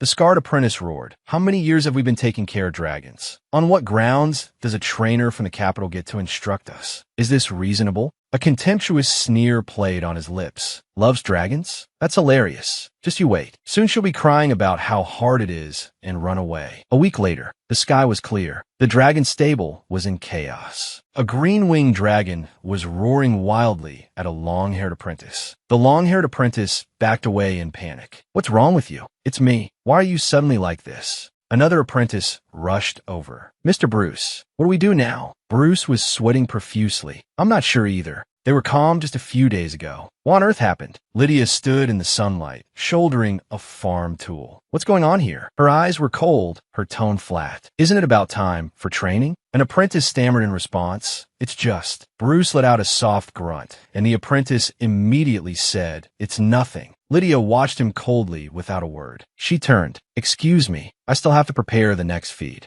Bruce suddenly realized something. The beasts that were raging just seconds ago. But as soon as she walked in, thought they all quieted down. Bruce hurried after her. Trainer Lydia, please wait. Lydia walked on without turning back. Sorry, I'm Bruce. She turned her head, a brilliant smile on her face. I have to feed and train 30 dragons. I really don't have the time. Aren't you all apprentice trainers of the Albrandt family? Your experience is far richer than mine, someone who just came from the capital. Why are you bothering me? Bruce bowed deeply. I'm sorry. Lydia's face was expressionless. I don't know what you're apologizing for, but thanks to you, I've learned a lot while taking care of the other dragons. Bruce looked up. Trainer Lydia's tone was icy. So now you know how to respect me? Why didn't you say anything when you were pushing all the work onto me? The apprentices spoke eagerly. We'll help you. Please, trainer, help us. Lydia turned, shouldering her tool, her gaze as sharp as a knife. You made a complete mess of things, and now you want me to clean it up? Have some conscience. Clean up your own mess. Even if you get burned to death or trampled, it has nothing to do with me. Lydia pushed a cart full of food. They brought all this on themselves. Now that they're cornered, they come crawling back to me. They wanted to dump the dirty, tiring work of feeding the dragons on me to trip me up. They should have expected this would happen. Perhaps those apprentices were just imitating their seniors, try to push the work onto me. But there's one thing they don't know. The amount of food assigned to the apprentices is actually only half of a dragon's normal intake. Lydia flipped through her notes. The other half is usually given during training or when the apprentices are busy with other tasks. This is to get the dragons used to obeying the apprentice trainer's commands. Lydia closed her notes. If they don't even know this and are too scared to enter the dens, they have only themselves to blame. Sunlight fell on the piles of fodder. She was so tired, she was about to collapse. She walked into a huge enclosure. The sleeping Carson let out a contented purr. He opened his golden, slitted pupils, letting out a questioning murmur. Lydia lay down beside Carson. Carson, I'm going to slack off a bit. Don't disturb me during my precious break time. I have about an hour. Until then, just stay still. She lay on Carson. What is this feeling? It's like warm floor heating plus a cat-like purr. This is heaven. How could something feel so warm and comfortable? The whole day's fatigue has vanished. Carson, you're the best. The Duke stood at the entrance of the enclosure, softly calling Carson. He looked at Carson lying motionless on the ground. Are you all right? Carson let out an urgent, low growl, as if responding to his concern. Lydia was fast asleep at Carson's side, bathed in a patch of quiet, peaceful sunlight. The Duke was taken aback. Trainer Lydia, what are you doing here? He crouched down,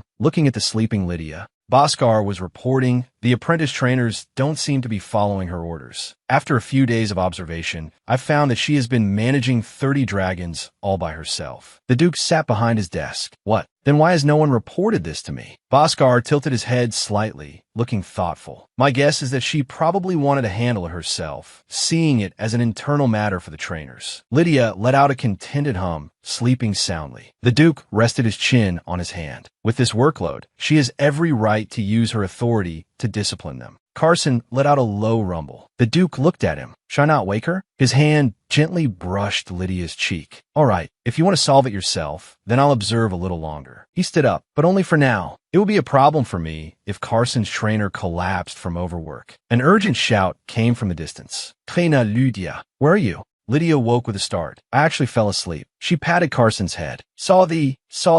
Something came up. A sharp shout pierced the air. Trainer Lydia. Lydia whipped her head around. What the hell? Why is he shouting so loudly? What happened? She stood up and hissed in a low voice. Keep it down. Did you forget this is a dragon stable? An apprentice with teary eyes looked at her. Something terrible has happened. Lydia looked at his panicked state. This ominous feeling. I swear I've experienced this recently. She held out a hand, signaling him to calm down. Take a deep breath. The apprentice gasped for air. Yes, all the dragons ran away. The moment we opened the gates, they rushed out. We didn't have time to react. Lydia's eyes were cold. So you wanted to tie up the dragons, and they took the chance to escape? The apprentice stammered. Why, yes. A dangerous smile spread across Lydia's face. And now you want me to clean up your mess? The apprentice trembled. The lead dragon has already taken the others and run far away. We can't control them at all. The remaining dragons won't listen either. Lydia put a hand to her forehead and sighed deeply. Honestly, I really want to let you solve this yourselves. She suppressed her anger. But that's just a thought. After all, dragons are dragons. Even if they're just dragon beasts, if we don't get them under control soon, something worse could happen. Lydia turned, her gaze firm. Carson let out a low roar. answering her call. Lydia ran out of the stable. The gate to the dragon paddock was wide open. She clenched her fists. I'll find them and bring them back. Carson leaped into the air, soaring into the clouds. Dragon horses, a type of dragon with scales and fur, antlers on their head, a smooth tail, and a form resembling a fine steed. Lydia rode on Carson's back. Where would the dragon horses go? She looked down at the land below. Carson, fly higher. Carson beat his wings powerfully, climbing higher. Lydia gripped the reins tightly, her gaze like a hawk, searching for the escaped herd. Found them. Dragon horses have the habits of horses. They're most likely to run to an open place like this. That blue one is the leader. Look how excited they are. Lydia blew her dragon whistle. A sharp sound pierced the sky. The dragon horse leader jerked its head up, letting out a pained neigh. Carson's giant claws landed heavily, making the ground tremble. Lydia pulled on the reins, looking down at the entire herd. Had enough fun? Her eyes turned cold. Sorry. Time to go back. The dragon horse leader let out a reluctant growl, its eyes full of wariness. Lydia looked at the herd. They showed no intention of returning. A smile played on her lips. Of course, it would be tricky if I came alone, but I didn't come alone. Carson growled behind her, baring his sharp teeth. Lydia's smile widened. All right, time to go back, okay? The stable doors were open. The apprentices were gathered inside, dejected. An apprentice held his forehead. What should I do? Bruce suggested. Let's rest a bit and then go look for the dragon horses. The long-haired apprentice immediately retorted, Don't be ridiculous. They run the moment we get close. It's impossible. Even if we find them, do you think they'll come back with us? Bruce put his hands on his hips. Then what? Should we just sit here and wait to be punished? If the Duke holds us responsible for losing the dragon horses, has any of you thought about how to make amends? If you understand, then hurry up and find them. An apprentice ran over. Mr. Bruce. His mouth fell open in terror. The dragon horses. The dragon horses are back. Carson was herding the dragon horses. Lydia, riding on the back of the dragon horse leader, commanded loudly, Open the training ground gates. The heavy wooden gates slowly opened. The dragon horses filed in. The apprentices were dumbfounded. How? It's Lydia. Trainer Lydia rode the dragon horse through the crowd, her face expressionless. She dismounted, panting. Lydia's eyes were cold. Are you all insane? She glared at the crowd. A trainer's duty is to manage dragons. That's the most basic responsibility. What kind of trainer lets an entire herd of dragon beasts escape? The apprentices lowered their heads in silence. Lydia scanned them. Nothing to say. Bruce stepped forward. He knelt on the ground and bowed his head low. I am truly ashamed. Not ashamed. Lydia looked down at them all. Do you admit that your methods are wrong? The apprentices answered in unison, Yes, we admit it. Lydia's gaze fell on the kneeling Bruce. Then, are you willing to stop the pointless power struggles and cooperate with each other? Bruce looked up, his eyes filled with hope. You're not going to fire us? Lydia sighed softly. What right do I have to do that? I said it from the beginning. I need all of you. I have no intention of negating the efforts the trainers have put in for the ducal house. What we need is mutual respect. That's all. Bruce excitedly grabbed Lydia's hands. Thank you so much, Trainer Lydia. We will earnestly follow your guidance. Lydia looked at them. Honestly, it would have been better if it had been like this from the start. A pair of shiny leather shoes stepped onto the grass. The Duke,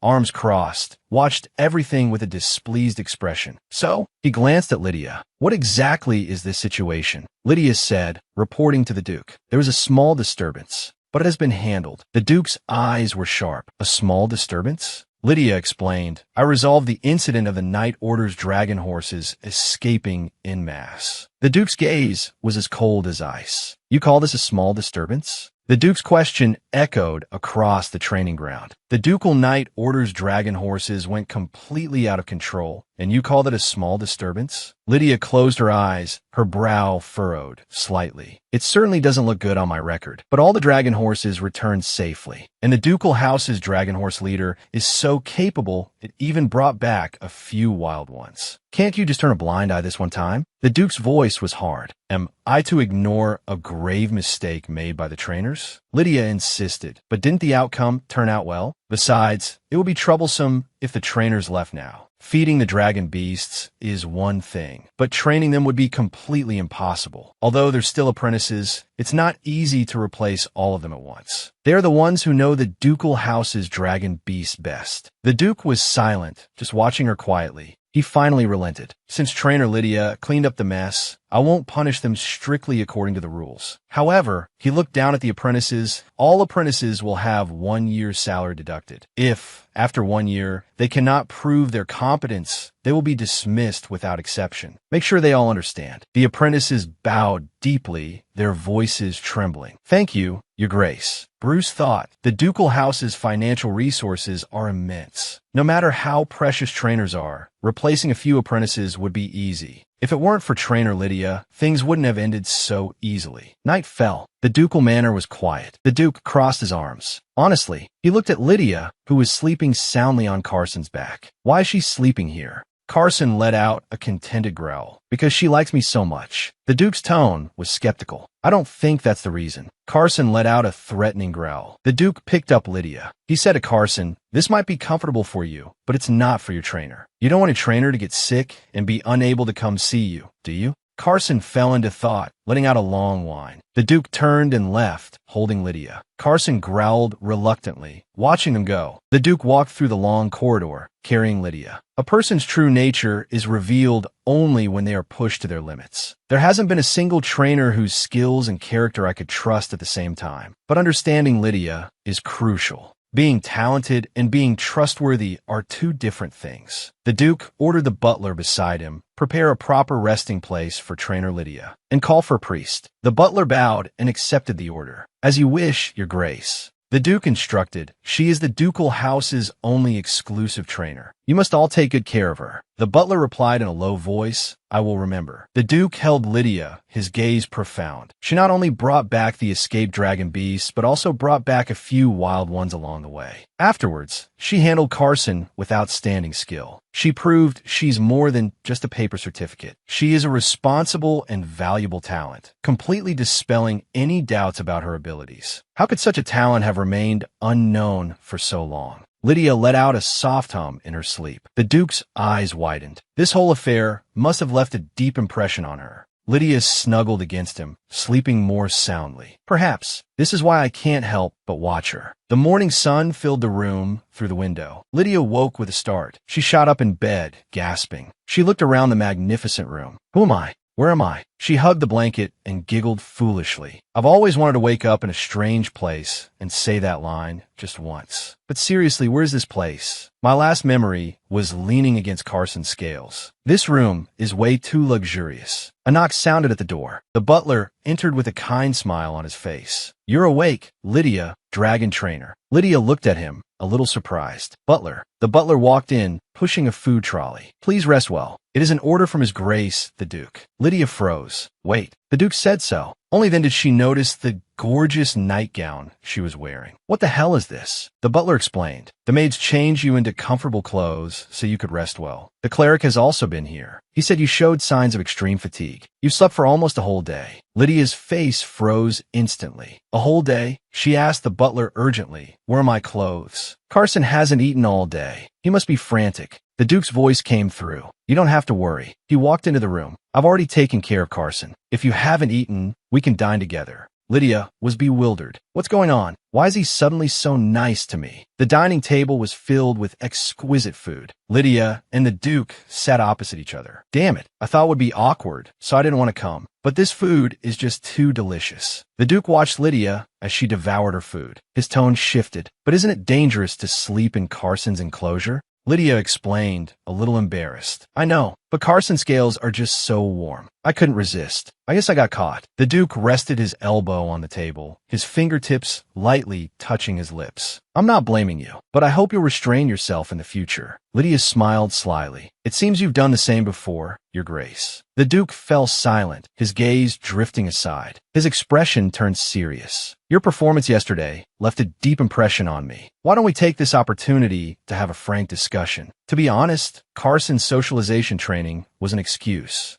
My real purpose was to find a resident dragon trainer for the duchy. It's very troublesome without a dragon trainer. From a professional standpoint, do Agric's dragons really need a pack structure? Lydia fell silent, her gaze turning sharp. The Duke saw her hesitation. I understand your concerns. All right, then you only need to be responsible for Carson's feeding and basic training. Lydia said, besides that, socialization training is still necessary. The Duke asked, perplexed why. Lydia's tone was calm and cold. Because Carson lives in the human world, not the wilderness. No matter how rare the species is, even if he only chooses the ducal bloodline, if someone gets hurt, there's only one solution left. The Duke's pupils contracted sharply. What is that? Lydia's expression darkened. She clasped her hands on the table. Euthanasia. You don't want it to come to that, do you? The Duke slammed his hand on the table. The wine glass toppled over. I will never allow that to happen. Lydia looked up, her gaze burning. Even if you refuse the royal family? What if a dragon known as the fire volcano causes a disturbance while you're away, and he hasn't received any socialization training? The Duke's expression froze. He was lost in thought. Lydia continued to press him. At that point, do you think they will let it go easily? I may have spoken too harshly, but I cannot guarantee that such a thing will never happen. This isn't just about Carson. After all, human society is built for humans, not for dragons. The reason no accidents have happened so far is only because you genuinely care for Carson. I know this isn't an easy decision to make right away, but I hope you will at least consider it. The Duke's gaze lowered. Lydia continued, since I've signed the contract to become Carson's exclusive dragon trainer, I will certainly do my utmost for both Carson and you. She asked enthusiastically, so, how long should I rest? The Duke stood up. I'll give you a week's vacation. Stay here and rest well during this time. Lydia stood up in shock. A week? What about Carson? The Duke's voice was calm. Lydia, before the dragon trainer came, I was responsible for all those things. Don't worry. As the Duchy's sole exclusive dragon trainer, please take care of yourself. Lydia sank weakly back into her chair and let out a long sigh. Did I speak too harshly? He clearly cares so much about Carson, but for some reason, every time we talk, it feels like we're arguing. I can't be sure yet, but a maid approached with a dish. Miss Lydia, would you like to order more food? Lydia pushed her worries to the back of her mind. I'll stop thinking about it for now. Time to enjoy this sweet vacation. Her eyes sparkled. Yes, please bring me another one. The same steak as before. The third day of Lydia's vacation. Your Grace, are you all right? You look a little pale. The Duke insisted, of course I'm fine. Lydia hesitated. Is a week too long? Maybe I should. The Duke cut her off. No, if you're resting, then rest properly. He turned and left, his back resolute. I don't want to entrust the work to someone who isn't well rested. Lydia watched his retreating back. He really doesn't look well. Did something happen? Oh well, if it were something serious, he would have said so. It's only for a week anyway. I'll have to work hard again after the vacation ends. It's fine. The fifth day of Lydia's vacation. The sun was perfect. She was wearing sunglasses, lying on a chair, and enjoying the rare leisure. A long-haired apprentice ran over in a panic. Lydia, dragon trainer, please help us. Lydia handed him a drink. Drink this slowly, then speak slowly. A familiar scene played out again. The long-haired apprentice pleaded anxiously. Please, come take a look at the Agric's dragon. Lydia said, isn't the problem with your own dragon? If it were Carson, the Duke would be taking care of him personally. Why come to me? The long-haired apprentice explained. The dragons we're looking after are all fine. We're feeding them exactly according to the recipes you wrote. The problem is that Agric's dragon. He cries every night, making the other dragons anxious and restless. A few of the more sensitive dragons have even injured themselves out of anxiety. Lydia shot up. Injured themselves? Are the injuries serious? The long-haired apprentice quickly waved his hands. Not serious, just some minor wounds. We treated them quickly, but after that, the Duke said he would handle it. He insisted on doing it himself. As a result, that dragon has been crying for days. I came while the others are distracting the Duke. He snukolviv. Lydia's eyes sharpened. So, he told me everything was fine, but the situation is actually terrible. Lydia's voice was ice cold. Where's the dragon you brought? She swiftly mounted the dragon's back. A mournful cry echoed from the woods. Lydia pulled the reins tight. I can hear it even from this far away. The dragon stables are far from the main residence. Because dragons are huge, even when moving carefully, they make a considerable amount of noise. Normally, you can't hear their calls from this distance. The long-haired apprentice was taken aback. Strange. Why did it get quiet? This has never happened before. Lydia leaped off the dragon's back and rushed towards the stable doors.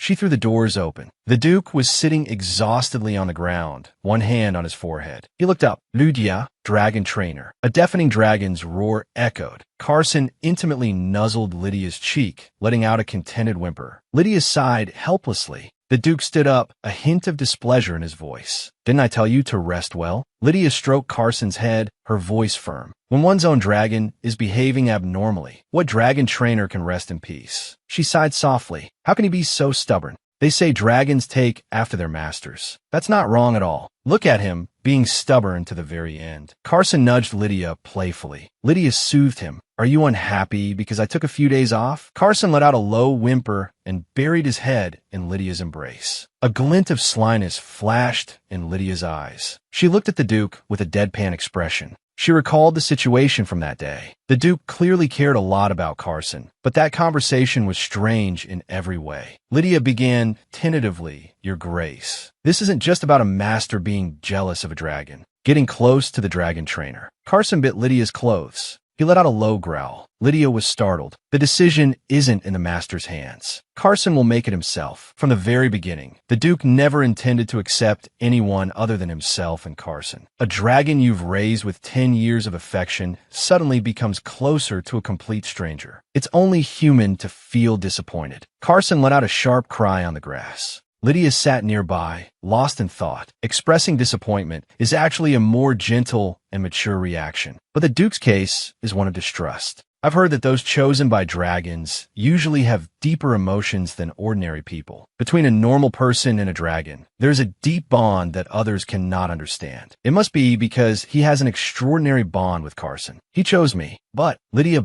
bowed deeply. I didn't expect Carson to be like this. I will correct this during training. Besides that, the Duke doesn't trust me. Lydia spoke up. You asked me to rest for a week, but can we start the training immediately today? The Duke turned to leave. I didn't want to disturb your vacation, but I couldn't calm Carson myself, so I had no choice. Lydia sat on the grass. She let out a long sigh. I'm very sorry, but please bear with it. In any case, if I mess this up, I'll be the one to suffer. Normally, an exclusive dragon trainer should have corrected these things when the dragon was young. But I guess no one ever taught the two of them these things. Carson rolled over playfully, letting out a cheerful cry. Lydia looked at the mud all over him. I'll have to give you a bath later. I hope there's a lake nearby where he can soak himself. That would make washing him easy. Lydia sat quietly on the grass, lost in thought. Carson nuzzled her back. Lydia's gaze hardened. Carson, back away. Carson flopped to the ground, letting out an aggrieved whimper. Lydia picked up her whistle, her eyes resolute. That's enough. If you want to be coddled, go to the Duke. Carson hung his head, letting out a low rumble. Lydia turned her head away. To be honest, I want to hug him and treat him well too. What dragon trainer wouldn't want to for a dragon that's close to them? Putting on a cold facade. Besides, Carson is unbelievably cute. But Lydia closed her eyes. Carson was nuzzling her from behind. I have to endure it. Both of them need this experience. I'm the exclusive dragon trainer for both of them now. The Duke stood under a tree. A loud noise made him look over sharply. Carson was roaring and charging towards him. He was knocked to the ground by Carson, a look of disbelief on his face. Carson? Carson licked the Duke's face affectionately. The Duke looked bewildered. Lydia stood to the side, smiling as she spoke. Didn't you ask me to correct Carson's behavior? The Duke looked at Carson, snuggled up beside him. Yes, he mused, but can it be corrected in just one day? Didn't Carson cry for Lydia for 5 straight days, not even listening to me? Did she use some kind of trick? The Duke's face was reflected in Carson's pupils. The Duke gently rested his head against Carson. This isn't a lie. Carson is genuinely happy to see me. Lydia watched them from a distance. Duke, I'm going to instruct the apprentice trainers now. My absence is also part of the training. Then, the Duke sighed softly. Lydia, dragon trainer. Lydia turned back. Her eyes were calm. The Duke spoke in a low voice. I'm sorry. He doesn't usually cry and make a fuss because he wants to see someone.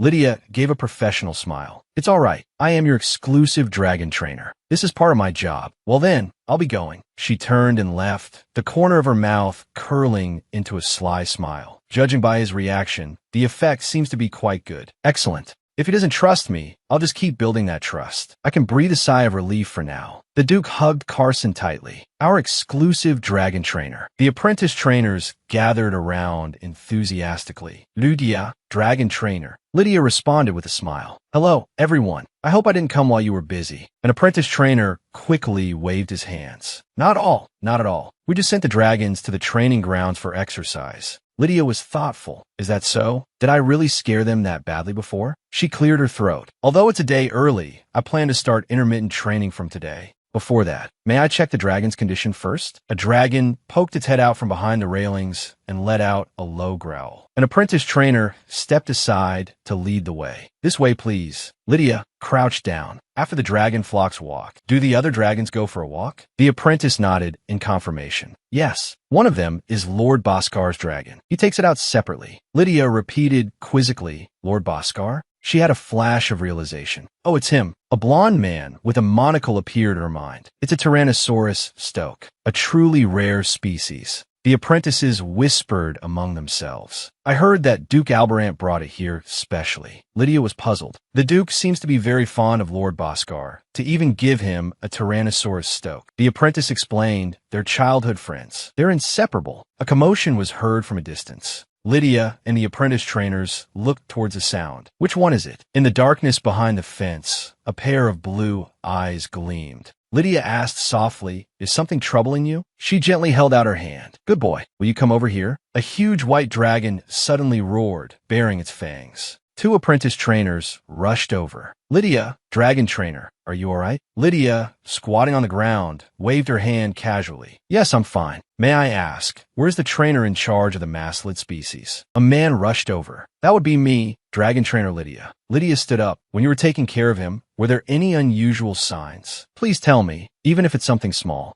The man thought, unusual signs. Compared to other dragons, Luila is naturally sensitive and reacts more intensely. He's always been like that. Lydia repeated, always been like that. Bruce stepped forward. That dragon has had its owner changed once before. It was during the height of the succession dispute in the Alberant ducal house. I don't know the details. Maybe that's why I survived. I only know that the previous owner and the dragon trainer both died at that time. That explains why he's so sensitive. Dragons are intelligent creatures. When a stranger suddenly appears, claiming to be his new master, deep down, he can feel that his former master is never coming back. Bruce looked at Lydia. I know this is a shameless request, but is there a way? Lydia changed the subject. What kind of person is Luila's current owner? The man answered immediately. It's Lady Durna. She is the only alchemist in the Alberant family. Lydia crossed her arms. An alchemist? The Duke looked up. Are you talking about Durna the alchemist? Is something the matter? Lydia stood before the desk. May I speak frankly?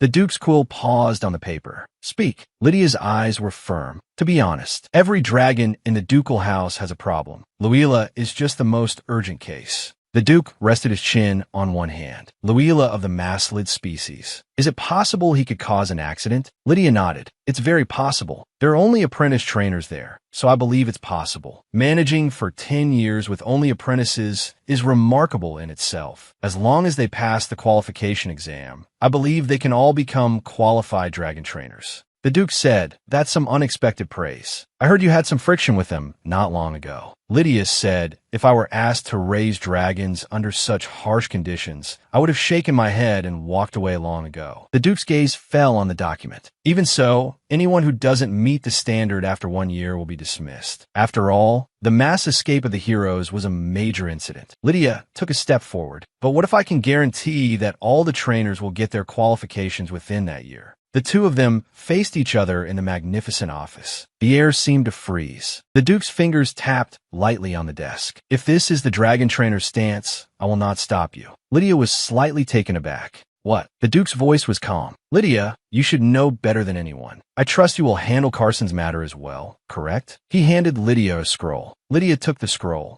Yes. She turned to leave, her footsteps echoing in the empty hall. I heard Durna locks herself in her lab to focus on research. It won't be easy to get her to come out. If she disregards the authority of the exclusive dragon trainer, show her this. Managing both Carson and Luila at the same time. I thought it would take some time to persuade him, which is why I used the trainer's qualifications as a bargaining chip. I didn't expect him to agree so easily. Lydia stopped in her tracks. Well, I guess that's lucky. For now, I'll focus on the task at hand. She knocked on a laboratory door. Is anyone there? A figure appeared silently from behind the door, their steps light. The door creaked open. Lydia met a pair of unfamiliar eyes. A black-haired woman was leaning against the doorframe, her eyes wary. Who are you? Lydia asked tentatively. Are you Durna, the alchemist? Durna confirmed her identity. It's me. Lydia flashed a brilliant smile. I'm Lydia, the exclusive dragon trainer of the Albarant ducal house. She handed the scroll to Durna. Why does this feel like a job interview? Durna stepped aside. Please come in. Lydia rejoiced inwardly. I passed. She stepped inside. Thank you. Lydia's words trailed off. She was stunned by the sight before her. The entire room was piled high with books and clutter, a complete mess. Durna's voice broke the silence. What did you come here for? Lydia sat on a bench. She smiled and began, I heard that you were the master of the mass-lid dragon, Luila.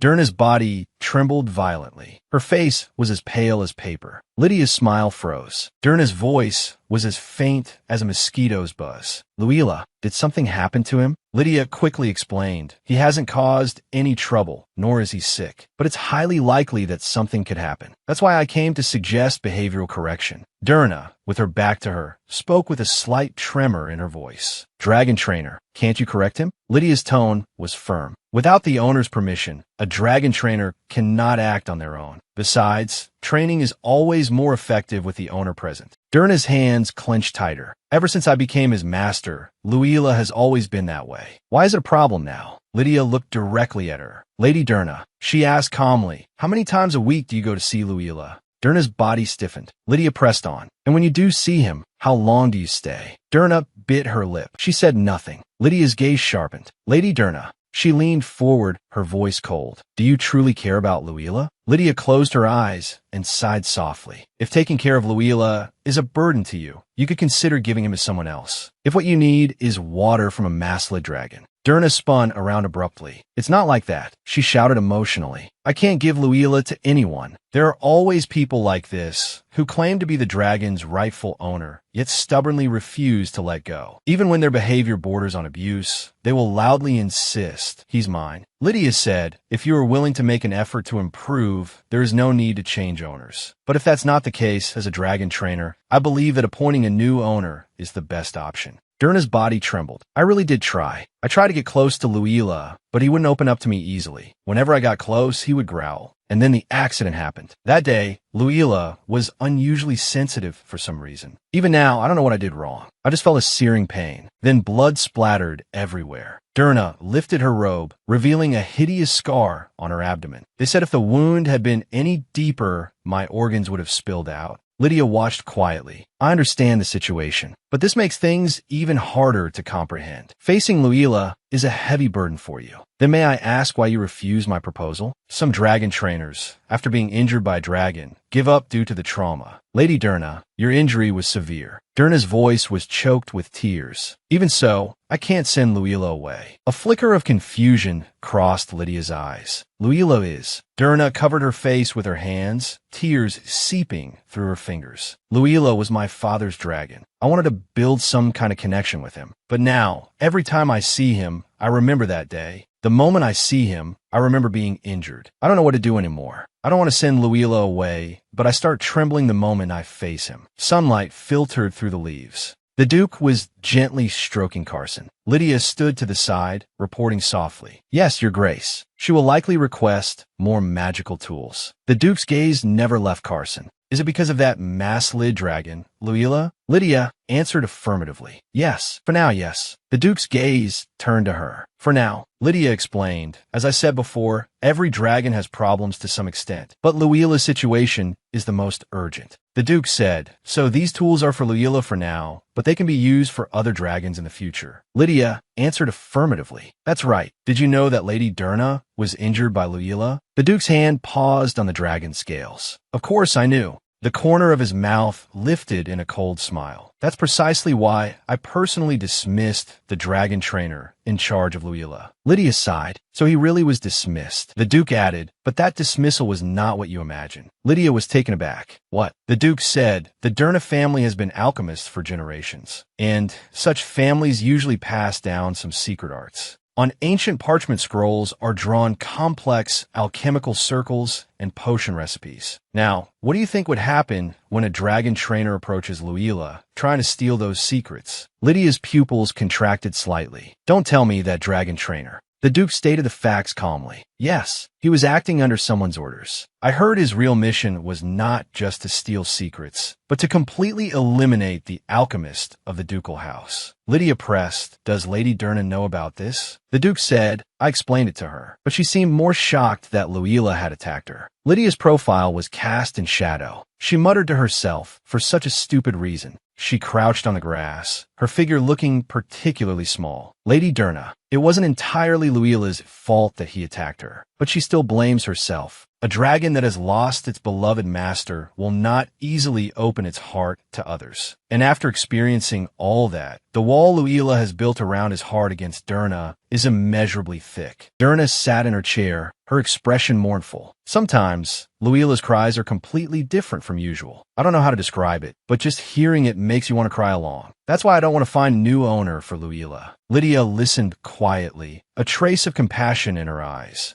A bitter smile appeared on Durna's face. I want to tell him that he's not the only one who has lost someone they love, but I'm too clumsy. I can't convey this feeling. If you train him, will Luila change? Lydia lowered her head. Carson looked at the Duke, a questioning look in his eyes. What should I do? The Duke waved his hand. Do what you do best. Carson snuggled up to Lydia's side. Lydia gently patted his head. Did I make you worry? The Duke said, You are also Carson's exclusive dragon trainer. Lydia froze. It was too sudden. The Duke narrowed his eyes. That look in your eyes right now is very insolent. Lydia sighed softly. Since you put it that way, this proposal isn't bad for me either. Carson gets depressed easily. It's good for him to keep his distance. Lydia cleared her throat. Carson, she smiled. Do you feel neglected? Carson snorted excitedly, his eyes full of anticipation. Lydia smiled and soothed him. Yes, that's right. A good boy who waits patiently deserves a reward. Since it's my employer's request, of course I should agree. There's no benefit in provoking the Duke. I don't know why he suddenly changed his mind.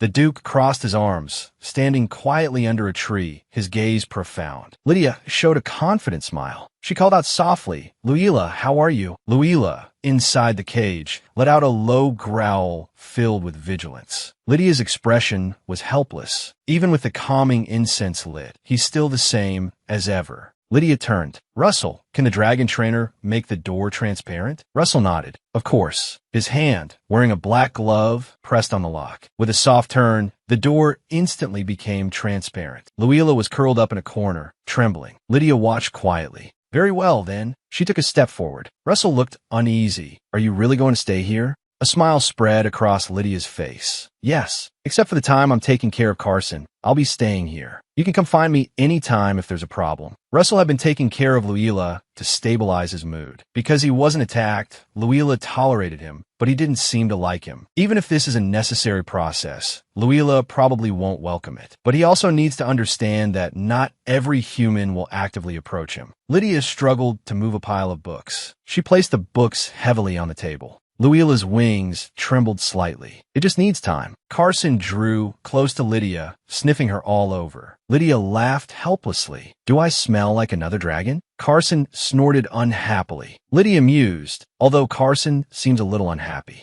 But this isn't a bad thing. If he can slowly get used to other dragons this way, it's a win-win. This is the second week of standing guard in front of Luila's enclosure. During this time, we've shared Luila's feeding duties. I'm responsible for the mornings, and Russell the dragon trainer is responsible for the evenings. Just by standing idly in front of the enclosure, Luila's tension seems to have eased. Lydia rested her head on the table. Luila lay quietly to the side. The distance between us has shortened a lot. Before, he would always curl up in the farthest corner. Now he even comes over to sniff me. Russell the dragon trainer walked by, pushing a food cart. Luila lifted his head warily. Lydia sat on the grass. I thought this would take months or even years. This is an unexpectedly good sign. Maybe it's time to talk to Lady Durna. A sound came from behind her. A low growl. She turned around abruptly. Carson was close in front of her, holding a small bouquet of flowers in his mouth. Lydia's eyes were full of amusement. Did you bring this for me? She lay on the grass. Who would have thought he was a fire dragon? A dragon this big is already over 10 years old. Sometimes these behaviors are just too cute. Lydia held the small white flower in her hand. But even so, Durna won't stay for long. Carson's gaze turned sharp. He let out a low roar. Lydia soothed him. I'm learning about the behavior of fire dragons through Carson. But to be honest, right now he's like a child throwing tantrum. Wait, a child. What if Carson and Luila's situations were reversed? Sunlight filtered through the leaves, casting dappled shadows. Lydia looked at Durna with concern. Are you really okay? You don't have to force yourself. Durna's hands were clenched tightly, her knuckles white. I'm fine. It's not that I'm not scared, but I can handle it as long as I'm outside the enclosure. Lydia reached out and gently placed her hand on the back of Durna's. There's something I need to confirm, so I ask for your help, Lady Durna. If it becomes too much, please tell me immediately. I'll be right by your side. Don't overthink it. Just say hello and come out. Durna nodded. Okay. She took a deep breath and stepped forward into the enclosure area. A low roar came from the shadows. Luila revealed his icy blue eyes, full of hostility. Durna suppressed her fear, her voice trembling slightly. Hello, Luila. I'm here. I just came to say hello. I'm sorry I haven't come to see you in so long. Lydia stood outside the enclosure, quietly observing him. He's more wary of his owner than of a stranger. Luila has been through too much. More observation is needed, but his reaction is worse than I expected. Durna slowly approached Luila. Luila remained crouched on the ground. His eyes were cold. He suddenly opened his massive jaws and let out a sharp hiss. Durna stumbled back in fear. Lydia rushed forward. Lady Durna, that's enough. Luila's claw swiped down with a sound that tore through the air. Lydia held Durna tightly. This time, he's not just being dangerous. He's really trying to kill. The truly shocking one isn't Lady Durna. Lydia's gaze was cold and resolute. The truly shocking one is me. Lydia looked at the terrified Durna. Lady Durna. Durna held her head in her hands, her voice trembling. Yes. Lydia's tone was firm. Trust me. Act like you're trying to drive me away. Durna looked up, her eyes full of confusion. What? Lydia explained the plan. Just push me away, and I'll immediately back off. Once I'm gone from sight outside, you speak gently to Luila and then walk out. Lydia's gaze became serious. The process will be scary, but it's a necessary step to improve your relationship with Luila. Durna gritted her teeth. Okay. She pushed Lydia. A flash of encouragement appeared in Lydia's eyes. A little harder. Durna hesitated, but Lydia's voice was unquestionable. It's okay. Even if I fall, you have to show him clearly that you're rejecting me. Durna took a deep breath and pushed with both hands. Luila watched this scene, confused. Durna suppressed her inner turmoil and announced loudly, I'm leaving now. A smile of approval appeared on Lydia's face. You did very well. She stood up. Understood. Lady Durna, call me anytime you need me. Fear and surprise mingled in Durna's eyes. A low growl rumbled in Luila's throat. A drop of cold sweat slid down Durna's cheek. Her voice trembled. I'm leaving right now. I was just passing by to check on you. I'm sorry. Luila froze for a moment. Durna left without looking back, her figure disappearing beyond the door. Luila stared at the empty doorway and let out a low whimper. Durna held a teacup, her expression downcast. I'm sorry. If only I could have done better. Lydia sat across from her, her tone gentle yet firm. This isn't your fault, Lady Durna. In fact, I don't think it's anyone's fault. The person who truly made a mistake isn't here. Of course, this requires effort from both sides, but right now, you are both victims. And Luila doesn't hate you. Lady Durna's brow furrowed, but he was so aggressive just now. Lydia's gaze was sharp, but his target was me. Durna's pupils contracted. Impossible.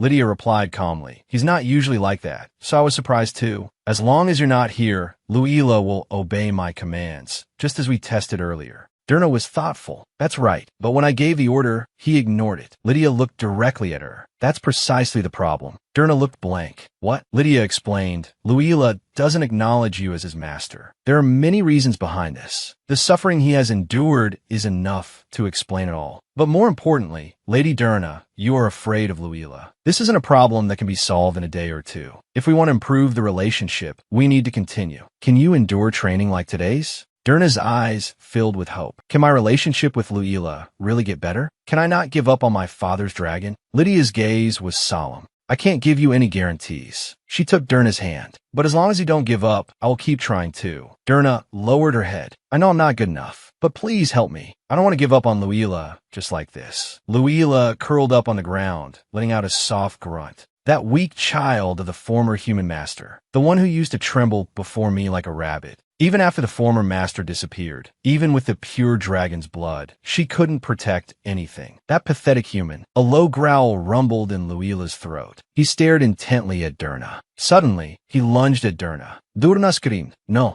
Luila. Luila's movement paused. He let out a confused low cry. Durna stood before him, her expression calm. She called out softly, Luila. In the white dragon's blue eyes, the figure of Durna's father was reflected. I said no. You little rascal. Luila looked at the Durna before him, a weak human putting on a brave front. He suddenly raised his head and let out a deafening roar. Durna's voice rose above the dragon's roar. You are not allowed to yell at me. Lydia watched this scene from afar. As expected, suppressing Luila isn't easy. After all, he's been lording it over Durna for years. Even if the previous trainer hadn't played tricks, someone still would have gotten hurt. Lydia's gaze sharpened. It seems there's no other choice. A cold smile touched the corner of her mouth. Carson, as a senior, you need to give him a good scolding. Carson let out a low roar. Lydia called out softly, Lady Durna. Durna smiled in response. Trina Lydia. This is the Agric's dragon, Carson, right? Her tone was full of awe. He's truly magnificent. Luila's ears twitched slightly. He let out a confused, low sound, his claws pawing at the ground. Durna reached out and gently stroked Carson. Luila let out a hiss. Durna trembled slightly. Lydia stood to the side, arms crossed. Carson, don't stop. Luila needs to understand one thing right now. If you don't submit, the human who only has eyes for you might turn to another dragon. Lydia's eyes were cold. Anyway, it's the truth. If Luila doesn't change his attitude, even if Durna hesitates, I'll step in myself. Luila let out a shrill screech. Carson watched him coldly. Luila let out a whimper, his body trembling uncontrollably. There was a hint of worry in Durna's voice. Luila is like that. Lydia soothed her. He's just looking in that direction. It's all right, Lady Durna. Are you okay? A courage potion to overcome fear. Main ingredient, sun pepper seeds. Taking a large dose can lead to overconfidence and reckless behavior. Durna answered, luckily, the potion is working well. Beside my heart beating a little fast, I'm fine. Lydia pressed, are you really okay? In any case, you've worked hard today. As I said before, for the next week, you don't need to go to Luila's enclosure. Durna clasped her hands, her expression grave. But just now, Lydia's tone was firm. I will take full responsibility for Luila's well-being. Carson nuzzled Lydia obediently. Lydia smiled and stroked him. You're here. Well done. Durna bowed deeply. Then I'll leave Luila in your care. Lydia waved her hand. Don't worry. From now on, the one who should be worried is Luila.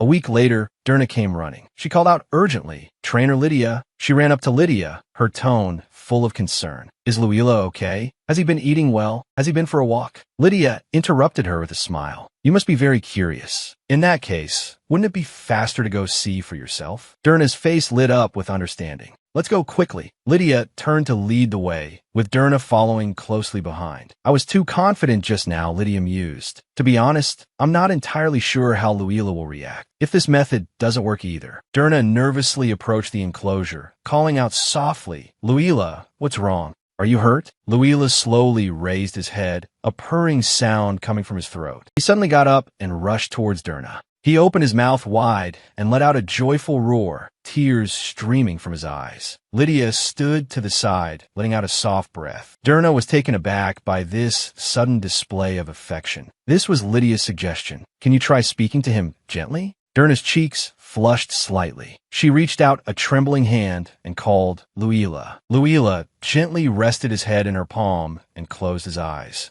Durna was stunned by this sudden intimacy. She looked confused. What's going on? This is the first time Luila has ever been like this. Luila lay on the pile of grass, looking exceptionally docile. Lydia explained, it's nothing special. I just made him understand that you're the only one who cares for and loves him. To put it simply, I gave him a bit of shock therapy. This is just the beginning, Lady Durna. From now on, you need to build a good relationship. Durna whispered, thank you, trainer. Thank you so much. Lydia stretched her arms, her face beaming with joy. Great, we've passed the first hurdle. The important thing now is... The three apprentices looked up at Lydia, their eyes full of admiration. Lydia looked puzzled. Bruce, what's wrong? Bruce laughed heartily. I'm just so surprised. Lydia crossed her arms. Are you talking about Luila? Bruce nodded. Yes. Seeing Luila become more and more responsive. I'm just more and more impressed with you. Lydia smiled. She suddenly realized, wait, now that you mention it, I completely forgot about my promise to the Duke. Lydia turned to Bruce. Bruce, you've worked here the longest, right? Bruce answered, yes, for over 10 years. Lydia clasped her hands, smiling amiably. About that matter. If you have time, could we talk?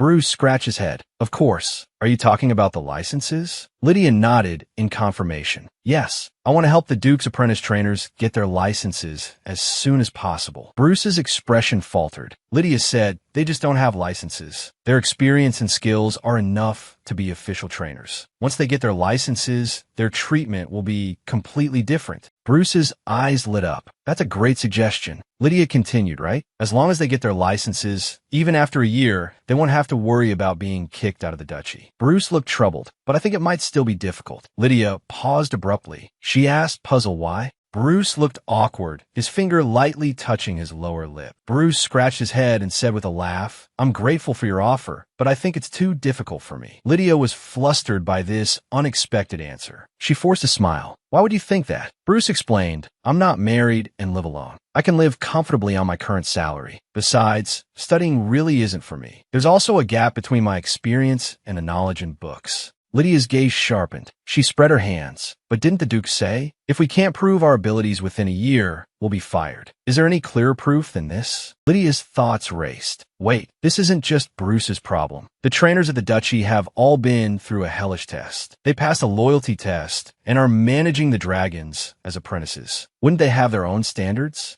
Lydia pressed. Do the other apprentice trainers think the same way? Bruce averted his gaze. If you're asking if their opinions are similar to mine, generally yes. Lydia felt as if she'd been struck by lightning. It's over. Why did I just assume they'd be happy to get their licenses? I've already told the Duke. There's no way to back out now. Lydia's hand landed heavily on Bruce's shoulder. Mr. Bruce. Bruce jumped. Yes, Trainer Lydia? Lydia's gaze was as firm as iron. I want all the apprentice trainers to get their licenses and continue working at the duchy. That's why I offer to help. You've dedicated far more time to the Duke and the dragons than I have. If you get kicked out just because you don't have a license, that would be a real shame. Bruce was intimidated by her intensity and backed away repeatedly. Lydia pressed forward. I'm not ignoring your experience, but the content in the licensed textbooks is the accumulation of years of knowledge from hundreds, thousands of people like you. Sweat poured down Bruce's face, his brow furrowed. Lydia continued to apply pressure. Statistically speaking, the books are closer to the average. Of course, dragon training isn't always that simple. Bruce lowered his head. Wait, Trainer Lydia, it's not like that. In fact, everyone is very motivated to get their licenses. Lydia's expression froze instantly. What? Bruce pleaded, please calm down first. He hung his head and sighed deeply. There's a reason no one has asked for your help yet. It's because you're too busy. We felt that asking for your help would be a burden to you, so we all agreed. Wait, not only do you have to take care of all the dragons, but you also have to correct Luila's behavior. We really think you're amazing. Lydia tilted her head slightly. That's really nothing. Bruce immediately retorted. That's amazing. You solved a problem we couldn't improve for years. A hint of warmth flashed in Lydia's eyes. I really appreciate your consideration, but I'm truly fine. I might be speaking a bit incoherently, but everything I said before was sincere. You have such skills, it would be a waste to give up. If you get kicked out after a year, I'll be worked to death. Bruce had a moment of realization. That's true. Lydia made a suggestion. Then let's start small. How about 3 nights a week, studying a little at a time? Bruce hesitated slightly. As long as you don't find it too troublesome, we're all willing. He gathered his courage. In that case, I know this is a bit bold, but can we rely on you from now on? Lydia smiled, her voice gentle yet powerful. Of course.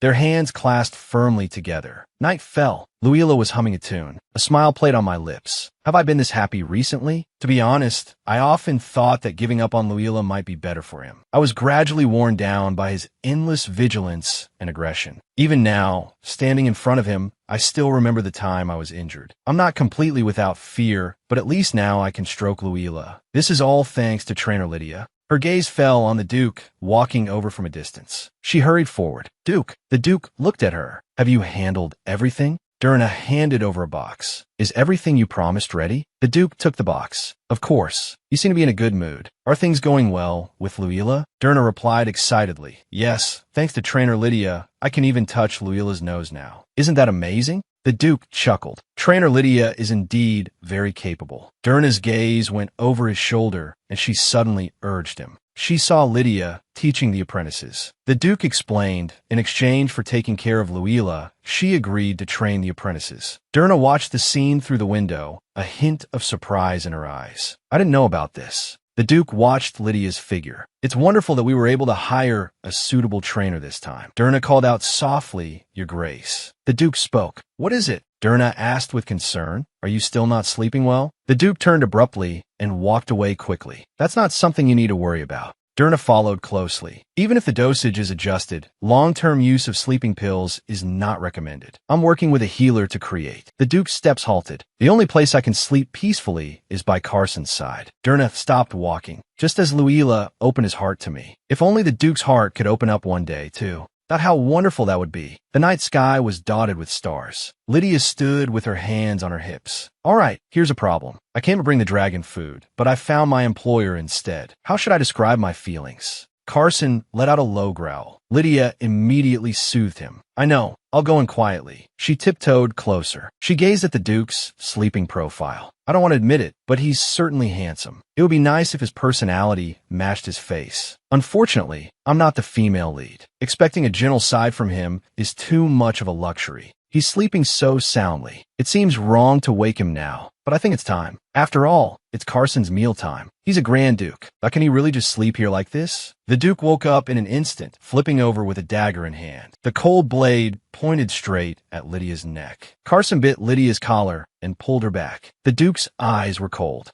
He demanded sharply, Who's there? Lydia's eyes widened in terror. Blood seeped from the cut on her neck. The Duke saw who it was, and his pupils constricted. Traina Lydia. The Duke immediately withdrew the dagger, his tone full of apology. I'm sorry. Did I scare you? Lydia managed to speak. I came to Carson's lair and found you asleep, so I was going to wake you. The Duke's gaze fell on the blood on her neck. Are you all right? He hurriedly supported Lydia's shoulder. We must call someone for treatment immediately. Lydia struggled. I'm Phoenix. The Duke stood frozen in place. Lydia called out anxiously, Your Grace. She clapped her hands sharply. The Duke came to his senses. Traina Lydia. Lydia nodded. Yes, it's me. She pressed a handkerchief to her neck. This is the Albarant Duchy in Carson's lair. The Duke looked at her. Go get treatment first. Lydia said, The bleeding has stopped. The Duke stood up, his tone leaving no room for argument. Go get treatment first. The Duke's movements were swift. He scooped Lydia up in his arms. Lydia struggled in his embrace. Whoa, I think I saw something I shouldn't have. I'd better pretend I didn't notice.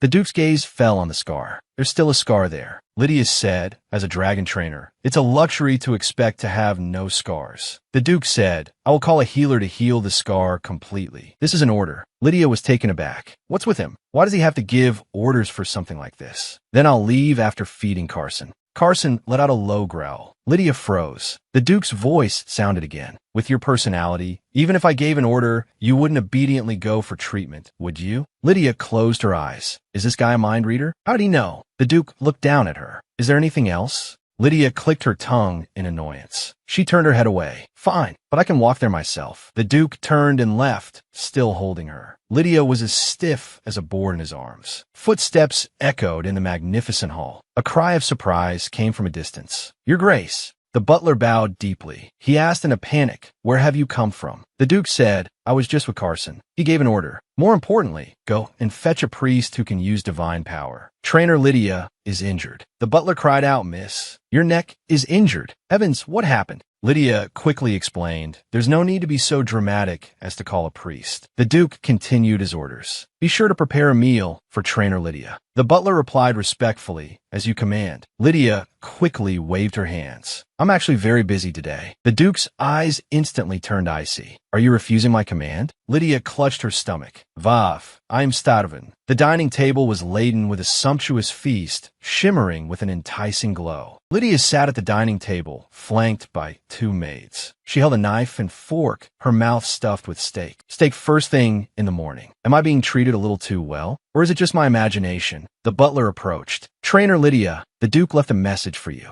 Carson has already been fed, and Luila is being looked after by her original trainer. So please, enjoy your meal in peace. Lydia's eyes lit up. Is this his apology for holding a knife to my neck? It's a bit over the top. A maid filled her glass with red wine. Considering how he usually is, I thought he'd just laugh it off. Lydia's cheeks puffed out. But maybe that's not it. He doesn't really need to feel that sorry. The Duke sat in a chair, recalling his conversation with Lydia. Next time you want to sleep with Carson, please tell me in advance. Don't just sneak into his enclosure without a word. The Duke asked, aren't you going to ask me why I slept there? Lydia couldn't help but let out a soft laugh. The Duke looked at her, puzzled. Lydia covered her mouth, her smile radiant. Anyone who's experienced Carson's scales, even once, should be able to guess the reason. The Duke sat in his chair. When she gave that answer, as if she understood everything. Why couldn't I deny it? The reason for sleeping beside Carson wasn't just because his scales were warm. Even so, I still can't fully trust Lydia. Weren't all those dragon trainers in the ducal estate good at pretending at first? Drawing my sword was justified. Since then, no one has dared to approach my bedroom carelessly. I summoned a priest to heal her and gave her food. That should be enough. The magnificent ducal manor was bathed in sunlight. Lydia staggered under the weight of a heavy pile of books. Teaching others is really a difficult task. She stopped by a long table where apprentice trainers were studying. Looks like I'll have to prepare extra materials for the Dragon Horse section. The questions I've received made me realize there are gaps in the content. The existing books don't seem to be enough. Should I go to the archives? But there's no guarantee they'll have the books I want there. I also need materials on the physical characteristics of the Agric dragon. Lydia was buried in a pile of books. Luila's training is almost complete. It's time to start Carson's pre-cohabitation training. I need to request access to the archives and also discuss the training grounds. Looks like I'll have to see my employer. The Duke's figure appeared in the garden. Lydia walked up quickly. Your Grace, you're back a bit early today. When I was at the Shar Training Center, I didn't even see the director this often. She continued, it's about time for Carson's afternoon training and walk. The atmosphere has been awkward since this morning. The Duke's gaze fell on the books in her arms. What are those books? Lydia explained with a smile. These are materials to help the apprentices prepare for their qualification exam. The Duke eyed the thick pile of books. Is that so?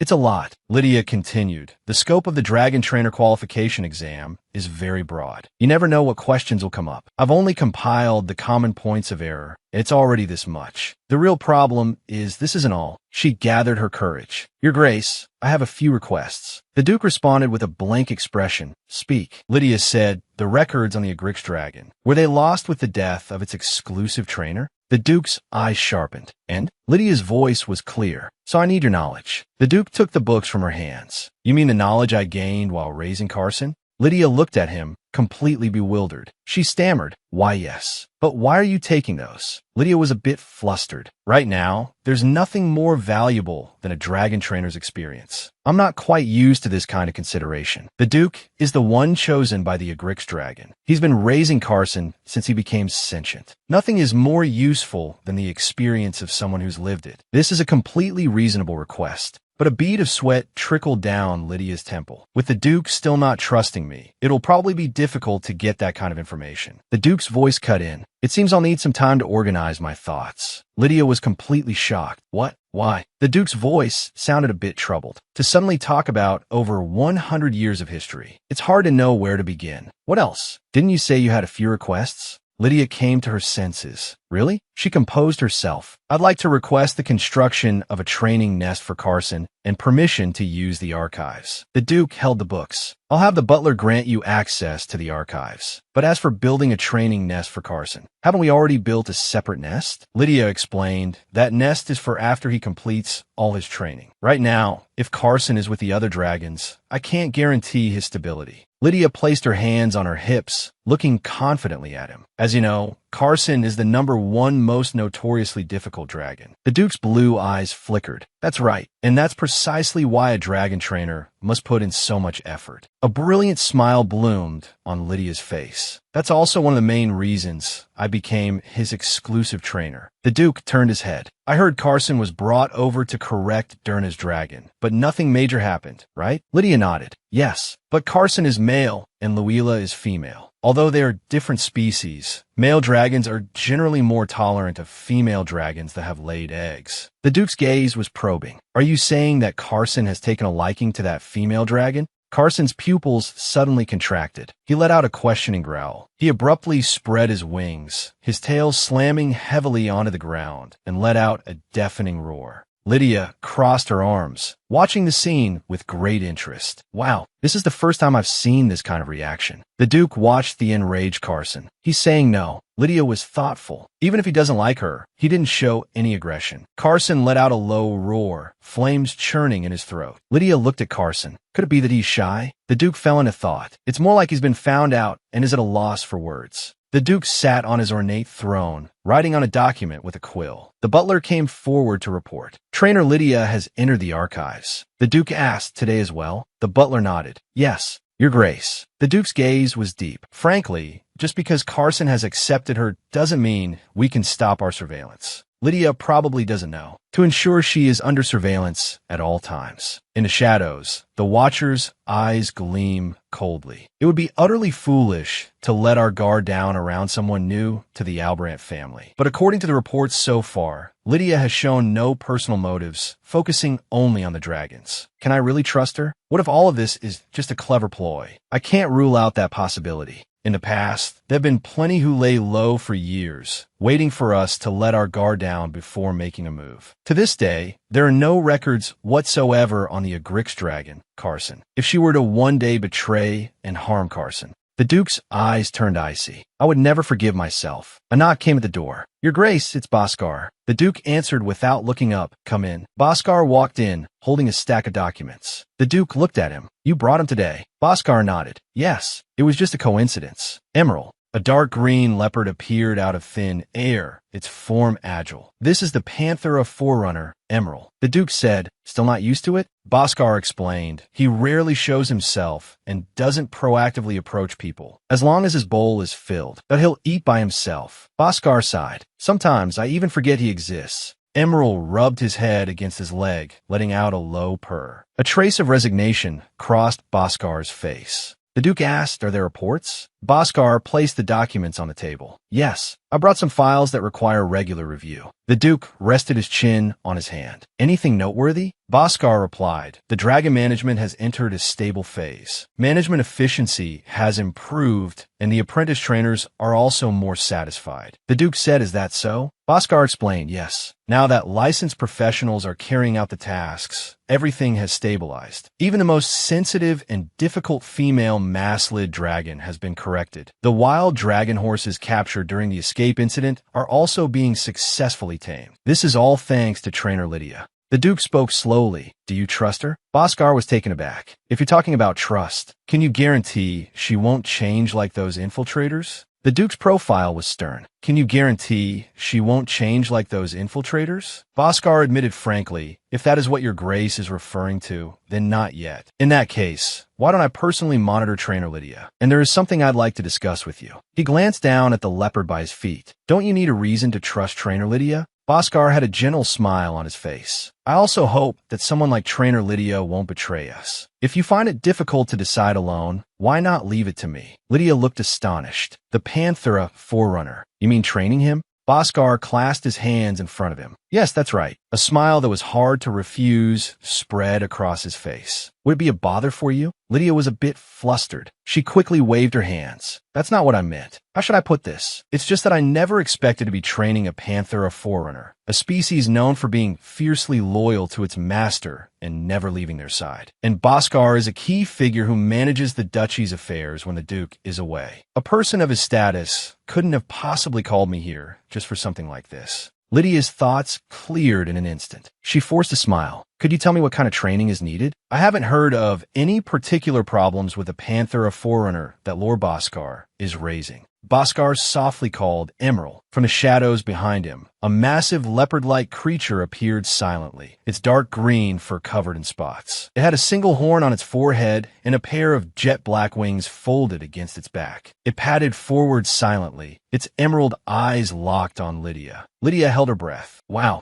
Bhaskar placed a hand on his chest. I think I may have expressed myself poorly. Training is indeed necessary, but it's not that Emerald has any flaws. It's that I have a flaw. Lydia asked tentatively, you have a hard time understanding Emerald's intentions, don't you? Bhaskar affirmed, yes, that's right. He won't even appear unless I'm alone with him, and we almost never have the chance to be alone. Even when we are, his reactions are very cold. Lydia listened quietly, her gaze fixed on Emerald. Emerald walked straight toward Lydia. Lydia held out a hand, signaling for Bhaskar to be quiet. Bhaskar's hand froze in midair, his expression complex. Lydia slowly sat down. Emerald approached meekly. Lydia closed her eyes, feeling his proximity. Emerald closed his eyes as well. Lydia said, "He's very wary. You formed a bond with a wonderful dragon." Bhaskar watched the scene. "I must admit, I didn't expect you to just sit down when Emerald approached." Lydia opened her eyes. "If you want to be a dragon trainer, you need to be a little bold. Besides what you just mentioned, is there anything else that worries you? Or anything you hope to improve?" Bhaskar sighed. "I want to know what I can do to make Emerald happy. To be honest, I'm not sure if I'm a good master. We've been together for many years, but rather than a master and his partner dragon, we're more like roommates who have no interest in each other. It feels like I provide him with food and shelter, and in exchange, Emerald provides me with protection." Lydia was thoughtful. "I see what you mean. In that case, I'll need to observe Emerald to understand his preferences. Is that all right?" A slight smile touched the corner of Bhaskar's mouth. "Of course, if it will truly help. I'd be happy to." Lydia added, "In that case, I might have to stay by your side for a while. I'll do my best not to disturb your work." Was that expression just now my imagination?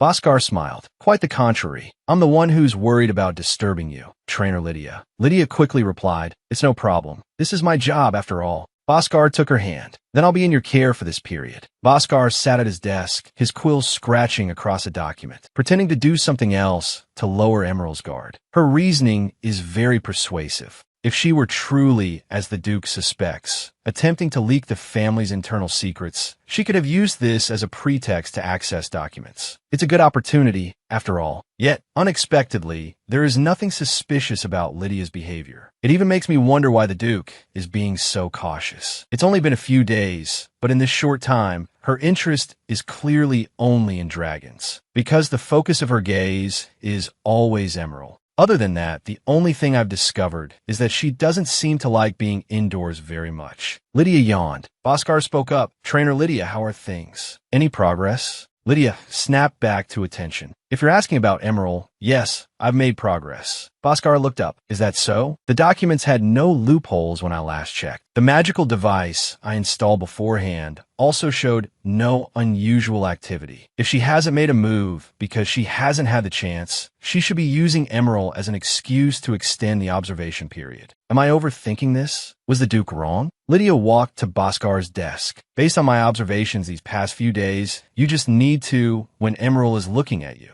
pet him. That's all." Bhaskar looked completely blank. "That's it." Lydia answered affirmatively. "If you're asking for a way to show affection to Emerald, yes. That's it. To put it simply, it's like the difference between a dog and a cat." Bhaskar looked puzzled. "A dog and a cat?" Lydia explained. "For example, the Duke's dragon, Carson, is more like a dog. When he wants to be petted, he'll proactively nuzzle his head against you. But Emerald isn't as direct as Carson. He's just more emotionally stable, and his way of expressing himself is more subtle and harder to notice. For instance, when Emerald just looks at you quietly, the meaning behind that gaze is that he wants to be petted." Lydia suggested with a smile, "Would you like to try petting Emerald now?" Bhaskar reached out and gently stroked the top of Emerald's head. "Is it really just this?" Emerald suddenly leaned his head against Bhaskar, nuzzling him affectionately. Bhaskar's body instantly stiffened. Emerald let out a contented purr. He narrowed his eyes, enjoying Bhaskar's touch. Bhaskar's movements were very skilled. Lydia said softly, "You seem quite used to petting him. Has Emerald become less expressive than when he was young?" Bhaskar smiled faintly. "It seems I can't hide anything from the eyes of a professional trainer. Yes, he has indeed become much more reserved than when he was young. And compared to when he was a cute little kitten." A knowing smile appeared on Lydia's face. "Has he become threatening now?" Bhaskar said, dignified, but hard to approach. Lydia's gaze sharpened. "I understand your caution. Even if Emerald meekly accepts his master's touch, he is ultimately a dragon that can easily tear a human to shreds. Accidents always happen the moment you let your guard down." She turned to Bhaskar. "Lord Bhaskar, do you have a moment?" Bhaskar replied, "Ido." Lydia continued, "I know the nature of your work. That requires you to stay indoors for long periods. But taking Emerald out for a walk occasionally would be very helpful for him. What do you think?" Bhaskar mused a walk. "All right, Lydia's tone was excited. Doesn't Emerald, who is always protecting you, deserve a chance to breathe? Bhaskar looked at her. If that's the case. Lydia stretched her arms under the sun, letting out a cheerful cry. This is what it means to be alive. Although I was outside before when Carson was looking after Luila, those days of only being able to observe from indoors, that were sheer torture. I bet Emerald doesn't hate this either. Dragons should be running and jumping around outside. Do you think being a close guard is enough for him? Emerald let out a low growl in agreement. Bhaskar was thoughtful. Come to think of it, I seem to have always used being busy with work as an excuse to neglect Emerald. Lydia expressed her understanding. You're very busy. I get it. Seriously, Bhaskar works way too hard. He's definitely earning his salary. He's practically pouring his soul into it. I'd rather feed 30 dragons myself than ever do that kind of work. I couldn't do it. Maybe Emerald understands your situation, which is why he doesn't ask for much. When Emerald looks at you, it's because he wants something. When he comes to your feet, it means don't ignore me. Lydia suggested, at times like that, you should pet him or occasionally give him a treat. Coming out for a walk together like this. That's my advice. Bhaskar was silent for a moment. Is that enough? Lydia nodded. Yes, it's better to give him more affection during walks. Just because he's not good at expressing himself doesn't mean he doesn't have feelings. Lydia gestured for Bhaskar to look. Look, Emerald is rolling around on the grass. Butterflies are fluttering around him. He looks happy, doesn't he? Bhaskar's gaze softened. I see. Lydia put her hands on her hips, a satisfied smile on her face. Yes, and you too should while walking with Emerald.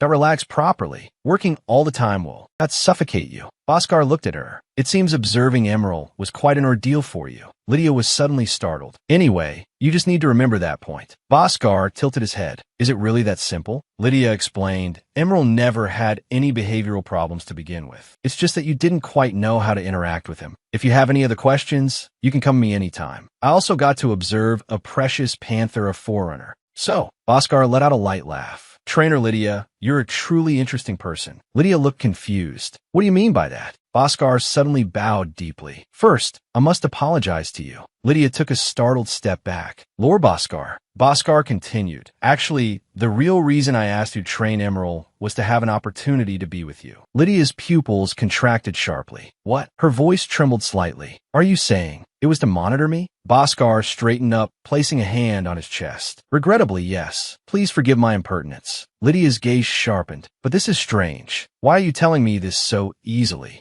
Bhaskar's gaze was frank. Based on my observations, Trainer Lydia, you have no ulterior motives. You're simply a person who genuinely loves dragons and has made it your profession. Am I right? Lydia's body froze. She looked down, silent. Bhaskar continued. Trainer Lydia, do you know why His Grace entrusted the Panther of Forerunner to me? Lydia answered hesitantly. Isn't it for safety and protection? Bhaskar confirmed her guess. That's right, and that also means that in this vast duchy, that he trusts no one. Lydia remembered the Duke's uncle, Yuri's Albert's story. Bhaskar said, I imagine you've already heard about it from the Duke. Afterwards, Yuri's Albert and his wife were punished. The matter seemed to be over. But Bhaskar pushed up his glasses. The Albert duchy was thrown into turmoil. The dark shadows of countless nobles were stirring restlessly. How many people do you think would pass up this opportunity? The ducal title in the hands of 12-year-old child was, in anyone's eyes, too immense and too tempting. The young Duke knelt on the ground, clutching the young dragon Carson tightly, surrounded by bloodstains. He was willing to stain his hands with blood for it. I know very well what it's like to be suspected, but I hope you can understand that we had no other choice at the time. Lydia's expression grew increasingly icy, but this makes me understand even less. Why are you telling me all this? It's been too short a time, hasn't it? I've only been employed for a few months. Have I earned your trust so quickly?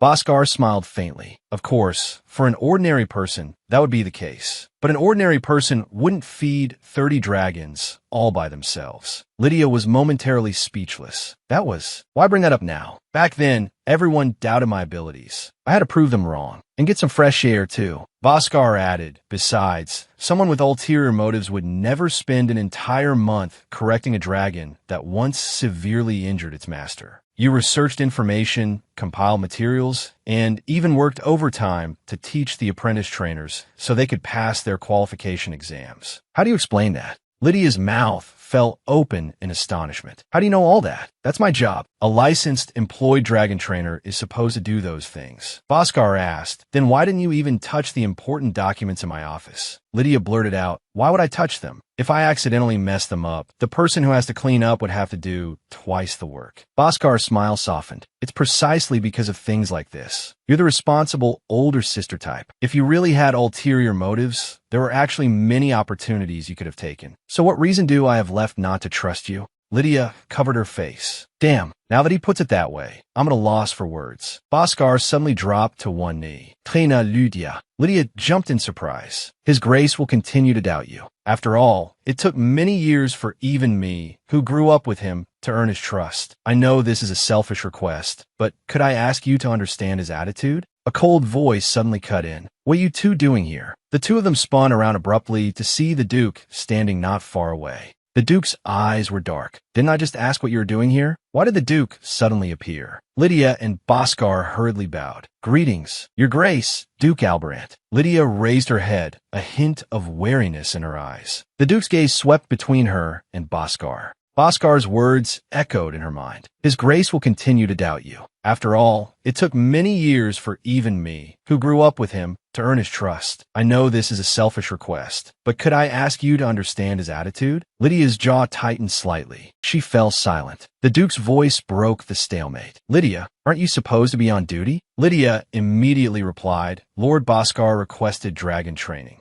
I was assisting him. The Duke's gaze flickered past her. Is that so? It seems your workload isn't as heavy as I thought. Lydia's expression froze. Wait, I think I just heard something ominous. The Duke and Lydia stood facing each other, the air seemingly frozen. The Duke crossed his arms, a hint of mockery in his tone. Taking on another dragon so easily. It seems I've severely underestimated your abilities. Lydia hurriedly tried to explain, Your Grace, it's not like that. Lord Bhaskar just needed a little advice, so I agreed. The Duke's questioning pressed on. For a little advice, you stayed with Bhaskar for an entire week? Lydia bit her lip, speechless. He knows exactly what happened. Why is he being like this? The Duke's sharp gaze scrutinized her. A blush rose on Lydia's cheeks, and she averted her eyes. Bhaskar spread his arms, trying to ease the tension. Now, please, both of you calm down. He turned to the Duke. Your Grace, what Trainer Lydia said is true. Thanks to her, though my relationship with Emerald has improved a great deal. I am very satisfied. It was my oversight not to report this to you separately. Could I ask for your magnanimity just this once? The Duke responded with a blank expression. Is that so?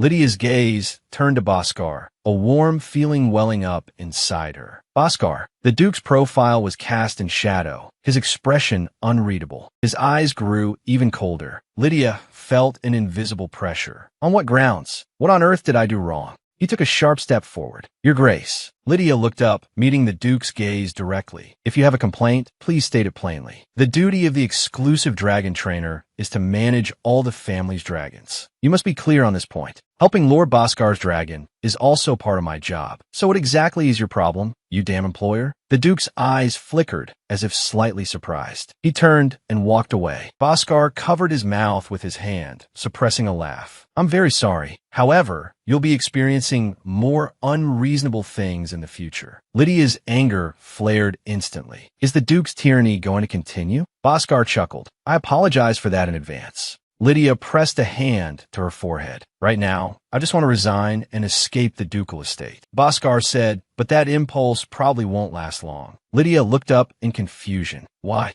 Bhaskar smiled, a hint of understanding in his eyes. Because Carson wouldn't accept it. Lydia asked softly, is that all? Bhaskar lowered his head. Can you imagine it? A life where the slightest mistake could mean death. He has to be suspicious of every piece of clothing he wears, every bite of food he eats, even the place where he sleeps, and every person he trusts. Bhaskar bowed slightly, his tone grave. And you say, is that all? Carson is by the Duke's side. I want you to remember that it was that dragon who accompanied him through those difficult years. Lydia sat alone on the grass. Except for Carson, the Duke had spent his entire life in suspicion, relying only on a dragon, not people, suspecting everyone who got close to him. What kind of life would that be? It's the perfect backstory for some protagonist. If I had read about such a setup in a novel, I probably would have just found it interesting and immersive. But now a living, breathing person has such a past. The Duke held the reins, a faint smile on his face, basking in the sunlight with Carson beside him. He dismounted from Carson's back, landing steadily. He walked over to Lydia's side. "What are you thinking about?" Lydia turned abruptly. "Your Grace, is your flight finished?" The Duke crossed his arms. "As you can see, is Boscar's training request complete?" Lydia stood up. Why was he asking this? She spoke slowly for now, yes. The Duke pressed on. "Does it require continuous cooperation like with Durna?"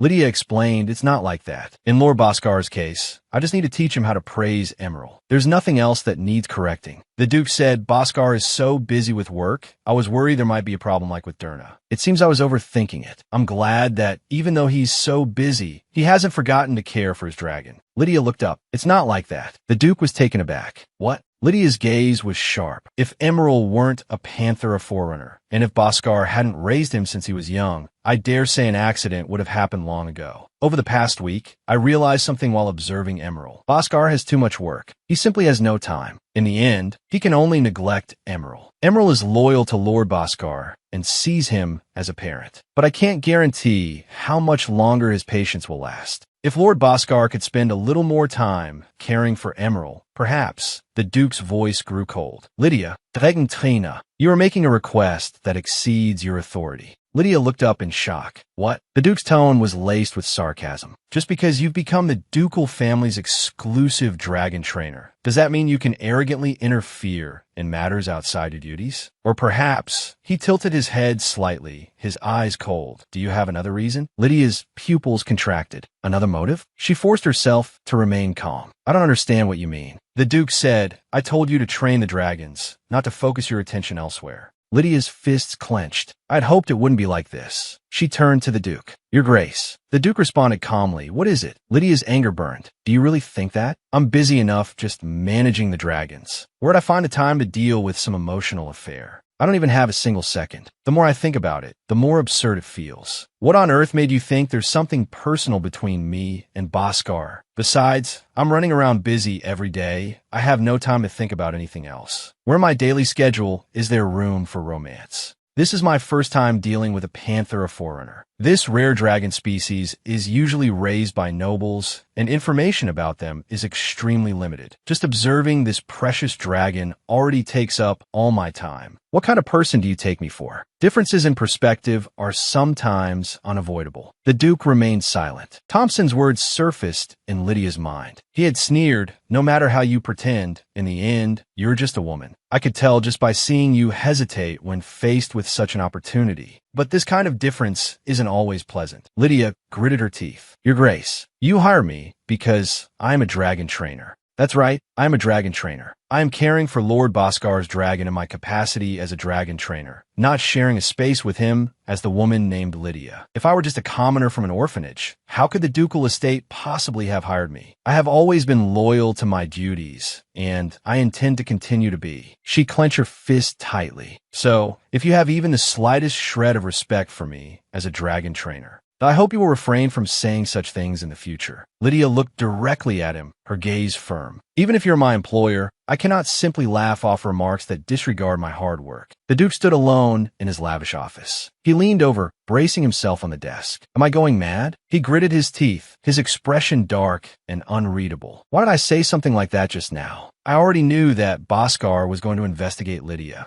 Yes, I knew. So why did seeing them together bother me so much? Was it because she was smiling? That smile on Lydia's face, one she had never shown me." The Duke touched his lips with a gloved finger. "How absurd. Am I going mad? Things have finally settled down, yet I'm starting to have these wild thoughts. Kindness is poison. Opening your heart is a luxury. Letting down your guard is a one-way path to death. How many times have I been deceived by their appearances and opened my heart only to see them bare their fangs? Swallowing poison, bearing curses. Sometimes, I can even feel the cold blade piercing my body. But why did seeing her with Bhaskar bother me so much? Lydia's words echoed in his mind. Your Grace, you hired me because I am a dragon trainer. I am a dragon trainer. I am caring for Lord Bhaskar's dragon in my capacity as a dragon trainer. If you have even the slightest shred of respect for me as a dragon trainer, this is my final request and my final warning. But why, when I saw her draw that line and show a genuine anger I had never seen before, did I feel so relieved? When it comes to Lydia, the dragon trainer, I can always find a reason to apologize. The morning sun shone on the windmill. The caw of a crow broke the silence.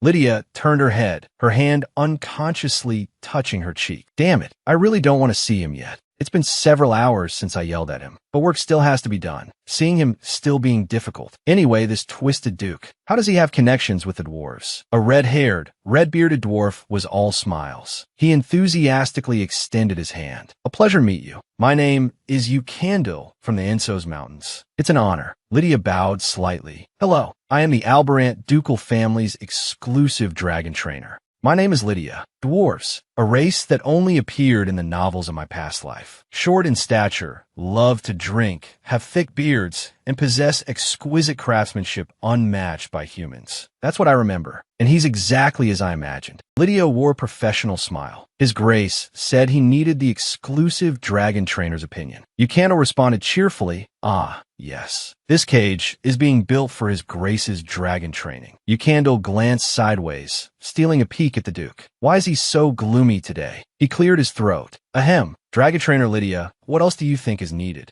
Lydia looked troubled. Excuse me, I can't read the blueprints. Could you explain how you plan to build it? Ukandil confidently spread out the drawings. It's simple. First, to prevent the dragon from feeling confined, the width will be about this much. The stone trough and water trough will be installed here. The dragon gate is here. I'll install a triple lock, so there's no chance of it opening by accident. Lydia nodded repeatedly as she listened. Hand-built by a dwarf. That kind of accident would never happen. Professional mode activated. Ukandil burst out laughing. This young lady really knows how to talk. Lydia pointed to a spot on the blueprint. I'd like to add a transparent wall here, surrounding the entire cage. Ukandil frowned. That would increase the workload significantly. Would 2 gates be too much trouble? Lydia said, the goal of this training is to have Carson live with the other dragons. Instead of having the dragon live here directly, it would be better to have Carson stay for short periods first to get familiar with his companions. That would be the best arrangement. Ukandil added, in that case, it would be best to add magic. While they're transparent materials, their durability would definitely be lower. Lydia was startled. Magic? How much would that cost? Ukandil mused. However, for short-term training, isn't it a bit wasteful to use expensive materials?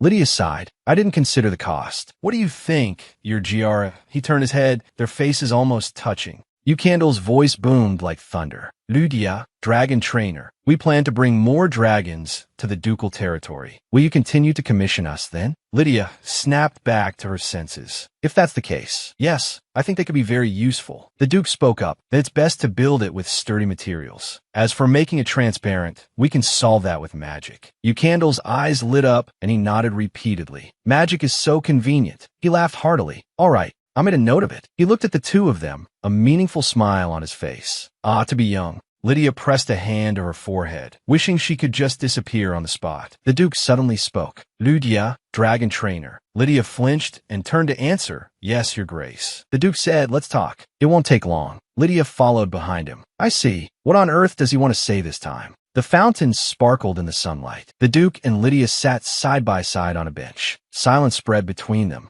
Lydia was breaking down internally. Why is he pausing for so long before speaking? I can't take this anymore. She forced a smile. What you wanted to say was. The Duke paused. He began slowly. Lydia, about the other day. He spoke in a low voice. I'm sorry. Lydia had a smile on her face, but her eyes were bewildered. Did I hear that right? The Duke actually apologized? The Duke rested his hand on his chin. Why said that day hurt you? I want to apologize for my rash words and actions. Lydia lowered her eyes. I never expected this kind of apology. She clenched her hands. It hasn't even been a day, and the Duke is apologizing first. She spoke slowly. You don't have to apologize to me, your Grace. I did say I was unhappy, but I am, after all, your exclusive dragon trainer. Your employee, so you don't need to bow your head so easily. The Duke stared at her. What? Lydia turned her face slightly, a bead of sweat trickling down her temple. I am not in a position to accept your apology. The Duke said, if you say the ducal estate's only exclusive dragon trainer is insignificant, that would mean my judgment is worthless. She gritted her teeth. Damn it, that's not what I meant. Lydia continued to explain, actually, those kinds of words are common for trainers of medium and large dragons. What I said to you was just a conditioned reflex from the training grounds. So please don't mind it. She stood up. I'm the one who should apologize. As your exclusive dragon trainer, I was rude to you. I apologize for my extreme behavior. She bowed formally. So please, do not bow your head to me. Lydia's vision swam. This is so embarrassing. Could the Duke have some other motive for suggesting this? The Duke's words certainly made me unhappy, but I never thought he would apologize. Why? The Duke is a powerful, high-ranking noble, after all. Don't all nobles have that? How dare a mere commoner attitude? Look at that Thompson. Did he ever say a single word of apology? After getting used to people like that, facing a Duke like this. Frankly, I am confused. I'd even prefer him to be characteristically arrogant. I'm not used to this and don't know how to respond. The Duke's voice sounded again. You are the only certified exclusive dragon trainer of the Albrant family. A trainer who can handle an Agric's dragon is priceless. So don't call yourself a mere commoner. I'm not saying this to belittle your efforts at the ducal estate. Just because you're used to certain things doesn't mean they're good things.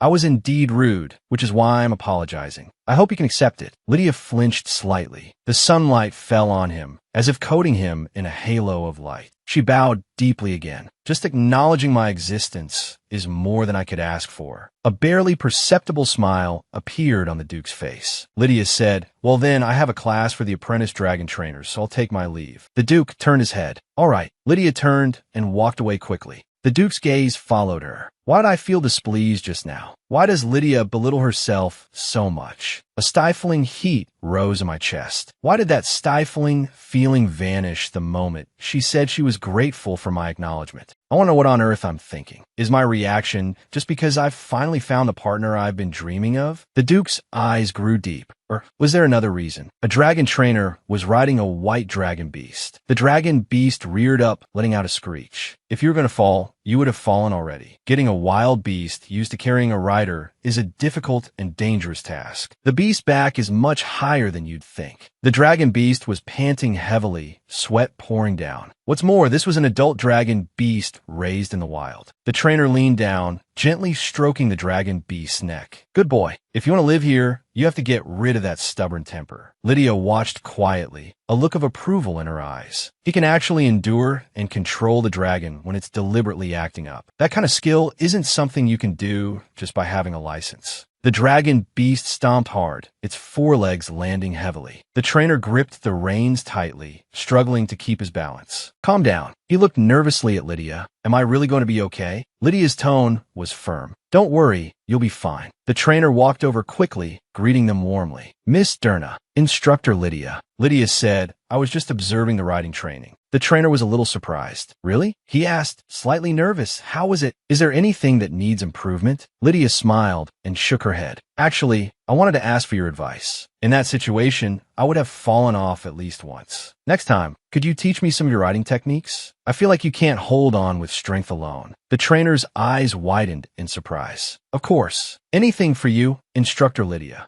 I'd do anything. That trainer's skill is second only to that. That pretentious captain. Durna was taken aback. Instructor Lydia? Lydia looked at her. What's wrong? She touched her nose, her fingertips feeling a warm liquid. She smiled and waved her hand. I'm Fina. The two of them frowned. What are you talking about? You're suddenly having a nosebleed. The crowd immediately grew agitated. What's going on? Quick, get her a chair. Oh my God, Instructor Lydia, you've been too tired lately. Someone call a healer. Lydia was surrounded by the crowd, holding a handkerchief to her nose with a dazed expression. What? This scene feels strangely familiar. Lydia raised a hand, trying to calm the panicked crowd. Everyone, please calm down. It's just overwork. There's no need to worry so much. She waved at the crowd. It's nothing. Everyone go back to work. Bruce's face was full of worry. But Instructor, you've been helping us prepare materials for the license exam. Lydia smiled and replied, that doesn't take much time. And that's not the reason. Don't worry. It's just a sudden thing. Bruce insisted, at least go see a healer. Lydia held up a finger, her gaze turning sharp. This is not the time to be standing around idly. Isn't it about time to prepare the feed? Hearing this, the trainers tensed up and immediately dispersed. Lydia turned to Durna, her tone softening. I'm sorry, Mississippi. I'll wash the handkerchief and return it to you. Durna clasped her hands together, saying urgently, don't worry about the handkerchief. Wait here a moment. I'll go find something to stop the bleeding. Lydia looked at the blood stain on the handkerchief. I have had a few more worries lately, but I didn't feel that tired. Getting a nosebleed like this, it's as if I'm desperately showing off how hard I'm working. It's so embarrassing. The study was filled with books, brightly lit by a lamp. Lydia was hunched over her desk, writing furiously, the tip of her pen flying across the paper. A drop of fresh blood fell without warning. Lydia sat at her desk, her back rigid.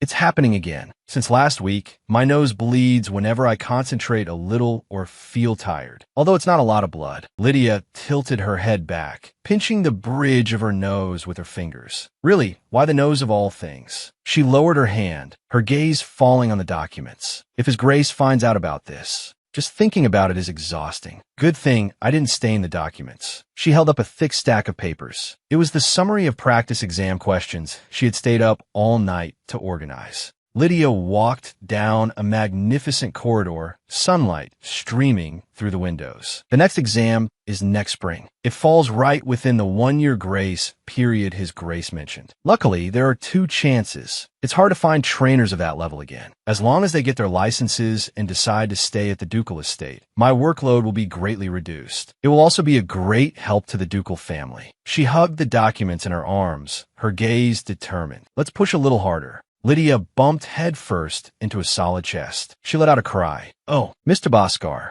Bhaskar looked down at her, his eyes concerned. Are you all right? Lydia replied hastily, yes. She put on a smile. Hello there, Emerald. Bhaskar adjusted his glasses, a hint of confusion in his tone. Excuse me, Instructor Lydia. Are you all right? Lydia froze on the spot. A nosebleed quietly started. Her mind went blank. She waved her hands frantically. I'm Fina. My nose has been a little inflamed lately, so it bleeds often. It'll stop on its own soon anyway. Don't worry. Bhaskar's expression didn't relax. It's not that. Your complexion. Lydia's body jolted. I have training, so I'll be going. She turned and left, her steps unsteady. Lydia's cheeks flushed. I'm so embarrassed. I should have just greeted him like usual. Every time I run into Mr. Bhaskar, but it gets more and more embarrassing. Her pupils suddenly contracted. Am I a little dizzy? Lydia covered her nose, blood seeping through her fingers. What's happening to me? This never happened at the old training center. Is it just because I'm too tired? Her body swayed, and the documents slipped from her arms. No, I need to rest for a bit. Her vision went black, and her body fell stiffly. The documents scattered like snowflakes. Lydia lay on the cold ground, her cheeks stained with blood from her nose. Her consciousness sank into darkness. What on earth is happening to me? Sunlight filtered through the leaves, dappling the Duke. He was leaning against Carson, resting with his eyes closed. Footsteps approached from a distance. The Duke's eyes snapped open. Carson's golden vertical pupils dilated in alarm. A dragon trainer bowed. Good afternoon, Your Grace. The Duke closed his eyes. He spoke slowly, his voice laced with a hint of laziness. You're late. Carson suddenly pushed himself up, letting out a low growl. The Duke looked at him in confusion. What's wrong with you, Carson? Carson suddenly let out a deafening roar. The Duke's expression froze instantly. He vaulted onto the dragon's back, his movements as swift as the wind. The man and dragon shot towards the sky. The Duke held on tightly to Carson. What's gotten into him? He's never been like this before. The Duke's gaze swept over the ground below.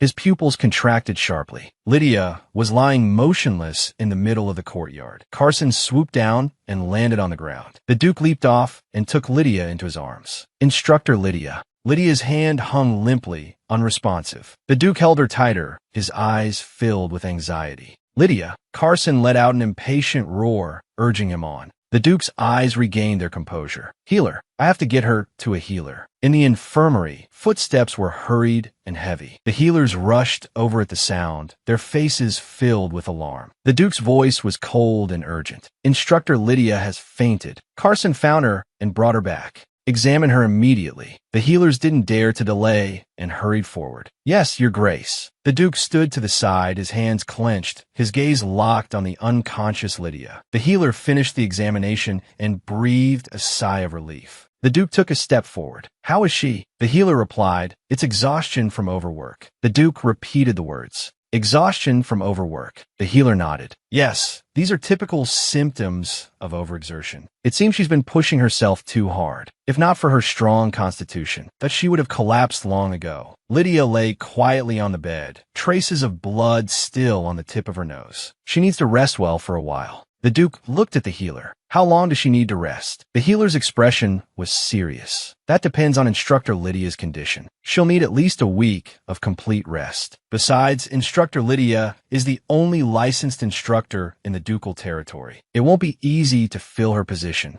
The Duke's voice cut off the healer. Nonsense. Instructor Lydia has only been here for a few months. The healer trembled. Yes. The Duke strode away. When she wakes up, she will definitely insist on working. Stop her. Tell her it's my order. She won't be able to refuse. The healers whispered among themselves. That's the first time I've ever seen that expression on His Grace's face. Well, Instructor Lydia is the only exclusive instructor in the territory. Of course he'd be worried. The Duke leaned against a wall alone, covering half his face with his hand. A flash of pain crossed his eyes. The only licensed instructor. Lydia's image appeared in his mind. I know she has an extremely strong sense of responsibility, but even knowing that, I couldn't say anything. His fist suddenly clenched. Carson. Carson's head poked in through the window, letting out a low whimper. The Duke walked over and gently stroked Carson, his scales warm. You were worried too, weren't you? The instructor will be fine. He whispered to Carson, Lydia, that she'll be fine. You have to be fine. Sunlight cast dappled shadows through the sheer curtains. Lydia lay in bed, the warm sun brushing against her cheek. She let out a soft hum, her eyelids fluttering slightly. Lydia slowly opened her eyes, her consciousness still a bit hazy. The ceiling feels a little unfamiliar. I think I thought the same thing last time. A healer walked in carrying a tray. Ah, you're awake. Lydia pushed herself up, looking around. Where am I? The healer explained. This is the infirmary of the Albarant ducal territory. His Grace found you after you fainted and brought you here. Lydia was stunned. I fainted? Fragments of memory flooded her mind. I had just finished organizing the practice exams for the apprentice instructors and was on my way to the afternoon training. No, this isn't the time to be thinking about this. She threw back the covers and tried to get out of bed in a panic. I haven't handed over my work yet. Things must be a mess now. A hand in a black glove pressed down on her shoulder. She slowly looked up. The Duke's face came into view. The Duke looked at the healer. Is the instructor fully recovered? The healer replied that she must still be dizzy. Lydia was forcefully picked up by the Duke, her body stiffening. The Duke carried her towards the bed.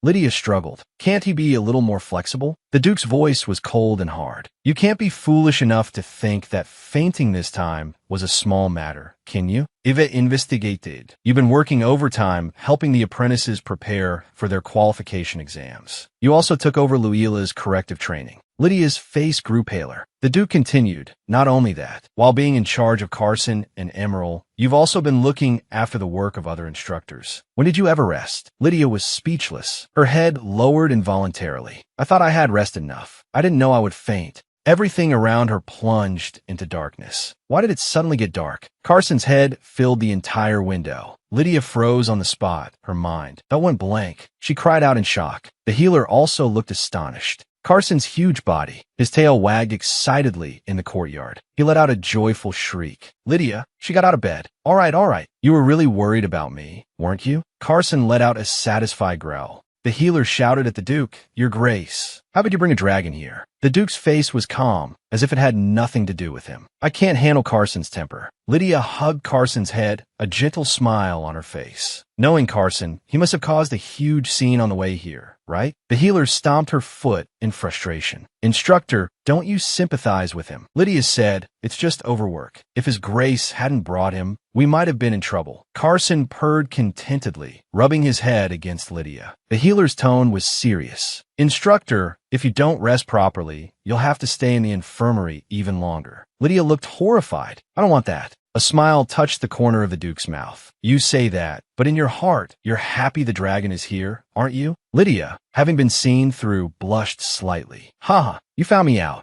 The healer held her forehead, looking helpless. Before more people see him, hurry up and send him back. The Duke cleared his throat. All right, I will. Carson's claws gripped the window frame, making a dull, thudding sound. Lydia quickly tried to soothe him. No, Carson, if you keep pushing like that, the house will collapse. That person from before will come back and scold us. Carson stopped moving. The atmosphere froze. Lydia lowered her head. She cleared her throat. I'll take good care of myself from now on. It's great to see Carson, but Duke, you were too reckless just now. With your status, you could have coaxed him into waiting in the enclosure. The Duke's gaze was sharp. Have you forgotten how Carson went berserk the last time I made him rest? Lydia retorted. With that one experience, it shouldn't have been hard to calm him down this time. The Duke's tone was unquestionable. Precisely because it happened once, Carson's reaction would only be more intense. Lydia was speechless. She suddenly let out a cry. The Duke was instantly alert. What's wrong? Lydia's face was deathly pale. She suddenly remembered something. Those documents I organized. The Duke looked at her in disbelief. You're still worried about that now? Lydia retorted emotionally. They're important. Do you know how much effort I put into organizing them? The Duke's voice was calm and steady. If you're referring to those documents, I've already picked them up and given them to Instructor Bruce. He's studying them now. Lydia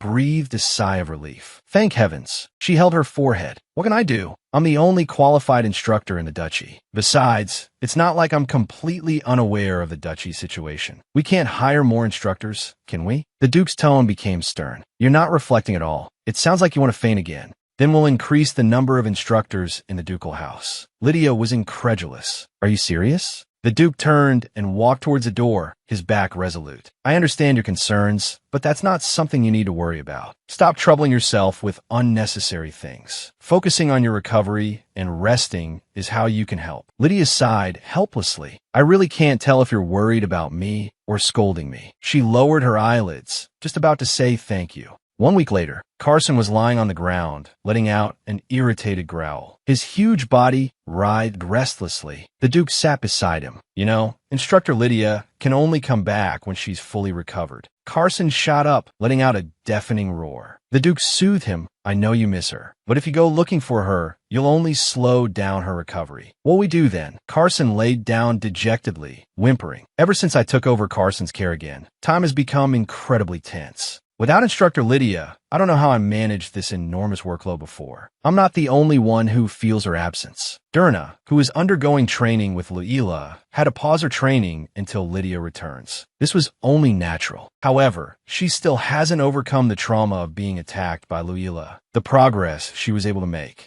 That was entirely thanks to Lydia. Without a dedicated instructor, not only the other training, but even Luila's care has fallen back into the hands of the apprentice instructors. The situation at the training center is just as bad. It's as if a solid core pillar has disappeared, leaving everything adrift and precarious. Instructor Lydia has only been here for a few months. Everything has just returned to how it was before. The Duke looked down at the documents. What a ridiculous thought. I don't want to admit it, but the impact of Lydia's absence is far greater than I imagined, far beyond my expectations. But I have no intention of changing my mind, because Instructor Lydia needs to rest. Even if it means increasing the burden on others, her recovery is the top priority, because she is the only qualified instructor in the duchy who truly cares for the dragons and is not swayed by others. The Duke stood up. Emise here. I should go see her. Carson peeked out from behind the Duke's legs, letting out a wary growl. The Duke turned to leave. No, you'll only disturb the instructor if you go. It's because the instructor is stuck in the infirmary. This is troubling me. I never knew she was so capable. It feels like I've been taking advantage of her. That's why my chest feels so heavy, as if something is pressing down on it. As long as she recovers quickly, I won't feel this way anymore. Yes, that must be it. The Duke stopped abruptly. His gaze froze. Lydia was crouching on the ground, interacting intimately with Emerald. Her smile was bright. The Duke rushed forward and grabbed Lydia's wrist. Why is the instructor, who's supposed to be in the infirmary, out here? Bhaskar stepped forward. Your Grace, you're here. The Duke's tone was calm. Yes, I just finished some business and was on my way. His voice was bone-chillingly cold. Why is a patient outside? Lydia broke out in a cold sweat. Why is he always like this to me? What did I do wrong? She spoke up. Your Grace, the healer, gave me permission to come out for a walk. The Duke was incredulous. The healer gave permission? His eyes were dark with disbelief. Lydia's tone was urgent. Why won't you believe what I'm saying? Bhaskar spoke up. It's not good for a patient to stay indoors all the time. The healer knows this, which is why she gave permission. The Duke snorted. With a dragon here, how can the instructor possibly rest peacefully? Lydia hugged Emerald tightly. I finally get to see a dragon again. I feel so much better. Don't take him away from me. The Duke watched this scene, his expression complex. Nonsense. He sighed. He softly called for Bhaskar.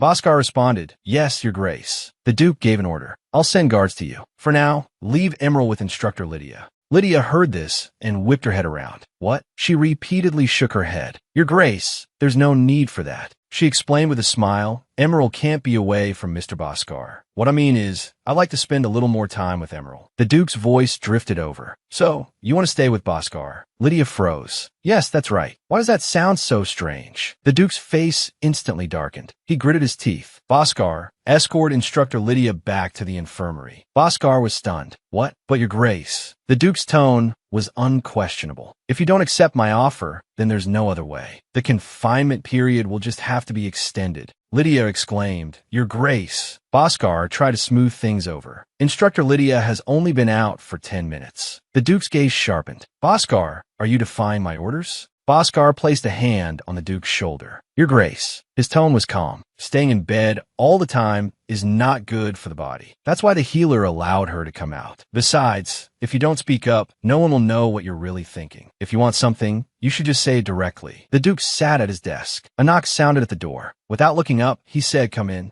Bhaskar entered the room, followed by the dragon beast Emerald. He bowed slightly. My apologies. Instructor Lydia is very fond of Emerald. The Duke asked, how is the matter I entrusted to you coming along? Bhaskar placed a stack of documents on the desk. Your Grace, as you know, it's very difficult to find trustworthy instructors, especially since the ducal house needs the large number. Investigating their backgrounds is even harder. The Duke's fingers tapped on the desk. His tone was firm. Even so, we must increase the number of instructors. We can't maintain the status quo forever. Thanks to Instructor Lydia laying the groundwork, now is the time to move forward. Bhaskar was thoughtful. I understand, but we must admit Instructor Lydia is exceptionally talented. Merely holding a license doesn't mean one can achieve such results in a short time. Discovering Instructor Lydia at the training center back then was like finding a diamond in the desert. The Duke rested his chin in his hand. I know, I'm not asking others to reach her level. A slight smile played on his lips. What I want are people who can assist Instructor Lydia.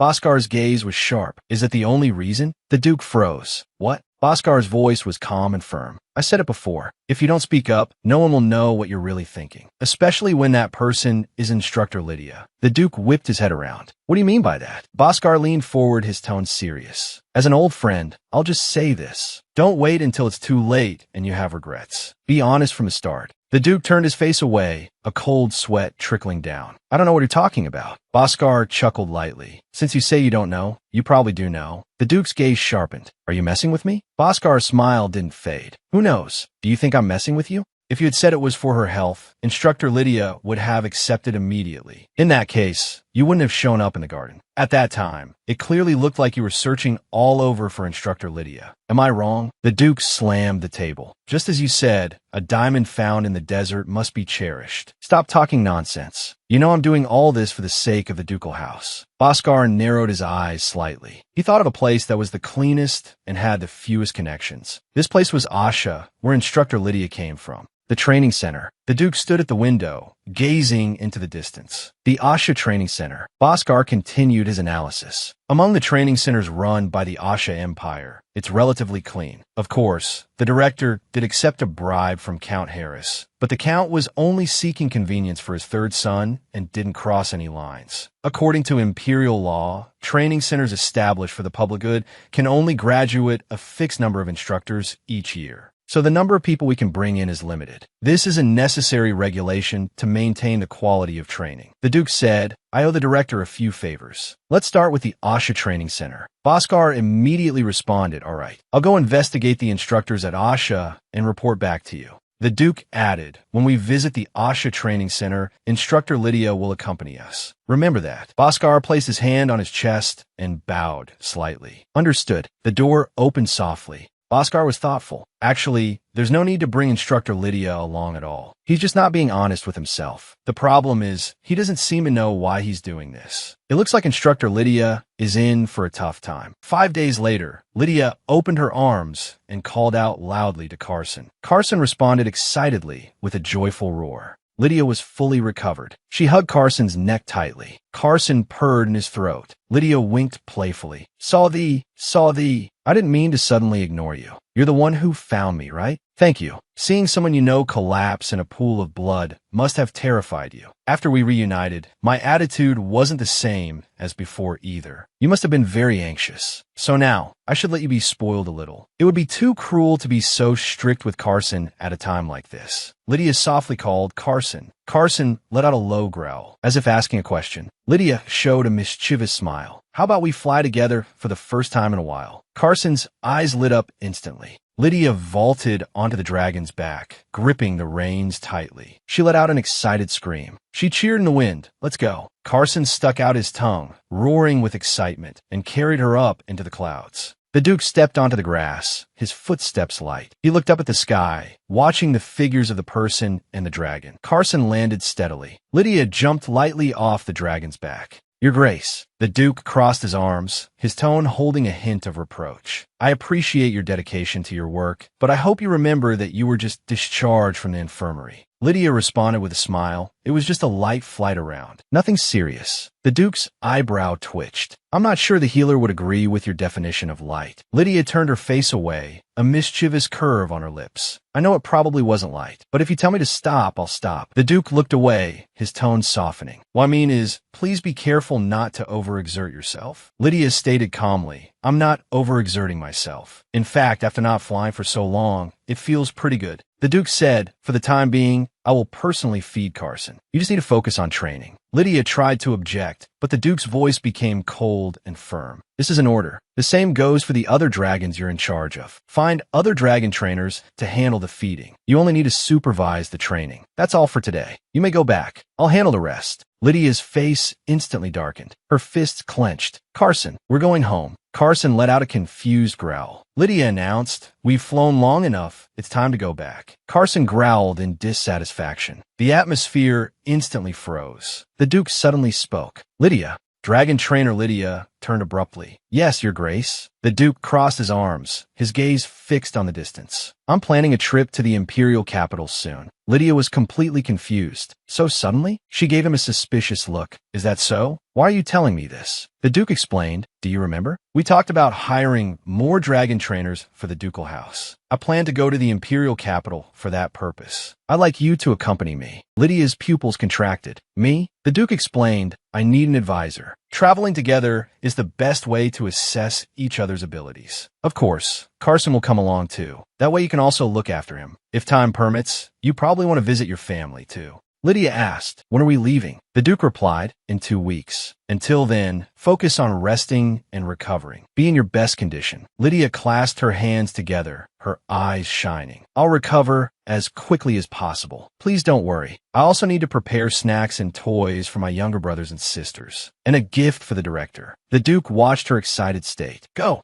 Get ready. Time flew by. Lydia wanted to help others study for the qualification exam, but was chased out. She wanted to feed the dragons, but was stopped in a panic by others. She could only spend her days awkwardly. Lydia put her hands on her hips. There's no need to treat me like I'm fragile. Bruce said, you just fainted, saying that isn't very convincing. Lydia mused, thanks to the forced rest, my body has recovered even better than before. The Duke scrutinized her. It seems you've recovered well. Then let's depart. Is everything packed? Lydia, with her bag on her back, smiled brightly. Yes, I'm ready. Wait, why do I have to ride in the same carriage as you? I'm a dragon trainer. I need to monitor Carson's condition at all times. The Duke's voice came from the front. You can observe through the carriage window. No matter what you say, I will make sure you ride with me. Do I need to remind you again? Your body hasn't fully recovered. You can't overexert yourself. Lydia's cheeks flushed. But still, inside the carriage, Lydia and the Duke sat facing each other. The atmosphere was awkward. Lydia looked desperate. He's my employer. How can I refuse his orders? But sitting face to face like this, who can relax? It's too uncomfortable. She secretly raised her eyes and looked out the window.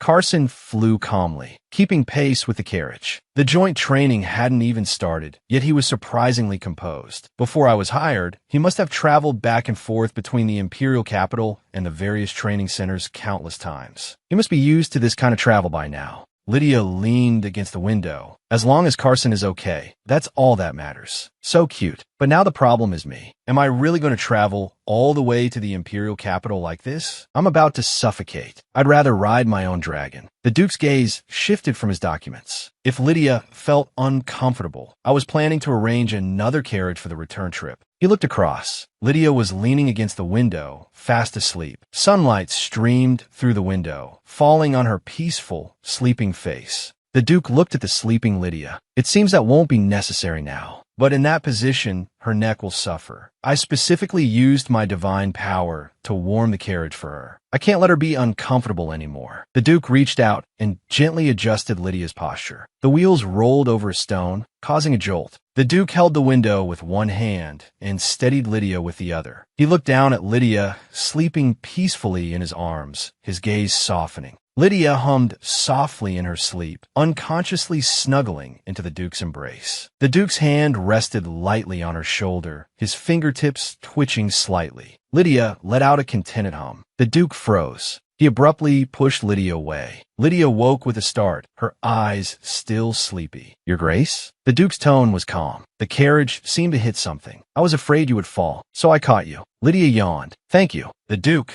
with his back to her, said in a steady voice, We're almost there. Pull yourself together. Lydia responded in a small voice. Yes. She looked outside. The carriage was entering a magnificent city. It's been a while. Lydia stood on the street with her bag, looking lost. Are we planning to go to the training center? The Duke's voice came from behind her. Did we not mention it? This is the Asha training center. Don't you like it? Lydia forced a stiff smile. It's not that I don't like it. It's just, this is where I used to work. The Duke explained, we don't necessarily have to recruit trainers from here. But this place is directly managed by the Empire, so it's relatively clean. Lydia looked indignant. There's a director here who takes bribes. And you call this clean? The Duke's tone was flat. Compared to other places, it is clean. If you want to hear about them, I can easily give you several examples of filthy training centers. Lydia immediately waved her hands. No, thank you. She turned. Then I'll go in first and get Carson under control. The Duke nodded in response. As you wish. Lydia walked towards Carson, gently stroking his side. She soothed him softly. Calm down, okay? A voice called out, Who's this? Lydia looked up, confused. Melissa came running, waving her hand. Lydia responded with pleasant surprise. Melissa rushed over. Long time no see. How've you been? You look a little thinner. Lydia replied with a smile. I've been doing well. Melissa and the man beside her suddenly froze. Their gazes went past Lydia's shoulder. Welcome to the Asha Training Center, Your Grace. The Duke's figure appeared behind her. He gave a slight nod. Melissa extended her hand. The director is waiting for you. I'll show you the way. The Duke gave an order. Lydia, trainer, first settle Carson in the temporary enclosure, then go to the director's office. Lydia bowed slightly. As you command, Your Grace. She watched the Duke's departing back. You haven't changed a bit. Lydia walked alone down the corridor of the training center. Sunlight filtered through the leaves, casting dappled shadows. It really has been a long time. Her eyes flickered. Right? Why do you tell me to go to the director's office? Isn't it enough to just manage Carson? A voice called out, Lydia. Lydia stopped dead in her tracks, her body stiff. That annoying voice. Thompson. Thompson held his forehead, looking shocked. Why are you here?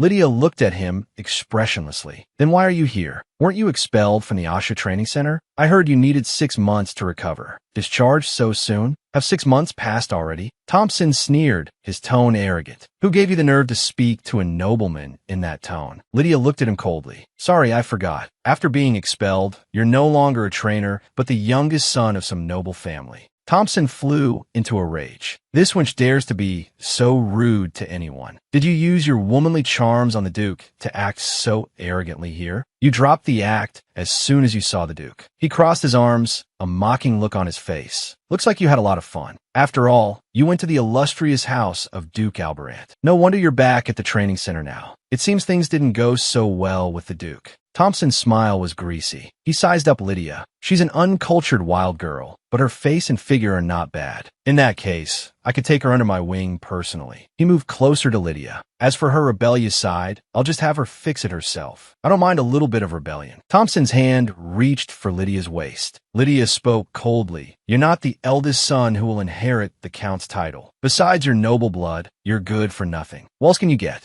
Nothing but hardship. That's all. Thompson looked astonished. What? Lydia's tone was icy. You talk as if you're so great, but entrusting my future to an idiot like you would be the real waste. A good-for-nothing who only shines because of his family's name. Don't be like a dog in heat. Instead of doing this, you should be honing your skills as a trainer. Then you might actually achieve something. Thompson's face twisted in anger, his teeth grinding. He let out a suppressed growl. Are you crazy? This madwoman. He swung his hand violently. Lydia closed her eyes. Thompson let out a scream of pain. Lydia opened her eyes. Blood splattered. The Duke's eyes were cold, filled with killing intent. His voice was as low and cold as ice. Who do you think you're laying a hand on? Blood dripped from his knuckles. Lydia stood quietly, her face calm. Harris. The Count's mouth fell open in terror. Your Grace. The Duke's gaze sharpened. Count Harris, be quiet. He dared to lay a hand on House Albrant's exclusive trainer. And in my absence, he didn't hesitate to insult me. Unless he's the family heir, his life is worthless. I expect you to repay the insult to me with his life. What do you say, Count? Count Harris trembled. The crisp sound of a slap echoed through the hall. He had struck Thompson across the face. You useless fool. You can't even do a trainer's basic job. You should at least have some sense. How dare you bring shame to the family? Thompson clutched his reddened, swollen cheek. His father, Count Harris, was furious. Shut up. From this day forward, you are no longer my son. Thompson's pupils contracted sharply. The Duke's voice drifted over faintly. Do you think doing this will save your youngest son's life? Count Harris dropped abruptly to his knees, his body pressed against the cold floor. Your Grace, I beg you to spare his life. I have already cast that fool out of the family. So I beg you. The Duke planted his sword in the ground. It must seem quite amusing to you. Do you think such aimless groveling will get you out of this predicament? You seem to have a grave misunderstanding. Today, I must correct that misunderstanding. He held the sword to Count Harris's neck. Count Harris let out a wretched scream. Lydia watched the scene in horror. She rushed forward. Your Grace, Duke Albrant, I'm Fine. The Duke turned his head. Trina Lydia. This is a matter of a noble's dignity. Lydia said, I understand. But right now, that man is no different from a commoner. From now on, Thompson will experience the consequences with his own body. Thompson sat slumped on the ground, his face ashen. A flicker of unease crossed Lydia's face. The Duke noticed her trembling hand. He withdrew his sword. The trainer is truly magnanimous. But then he slammed his foot down on Thompson, grinding him into the ground. We must be clear. No matter how you verbally belittle Trainer Lydia, it will not make you any nobler. Remember this, and never appear before Trainer Lydia again. If I hear news of you appearing again, his eyes turned to ice. Next time, it won't be your hand that goes flying. The Duke walked ahead. Trainer Lydia. Lydia was slightly startled. Yes, Your Grace. The Duke questioned, why did you stand there and listen to that kind of talk? Lydia lowered her eyes. Because there was no need for a pointless conflict. The Duke's voice held a trace of disbelief. Even after hearing such insulting words, Lydia answered calmly. After all, I am a commoner, and Thompson is the youngest son of Count Harris. What commoner would dare to defy a noble? The Duke was furious. You are Albrant, the exclusive trainer of the ducal house. Did you think that title carries no weight? Why did you stop me from punishing the one who dared to tarnish the ducal house's honor?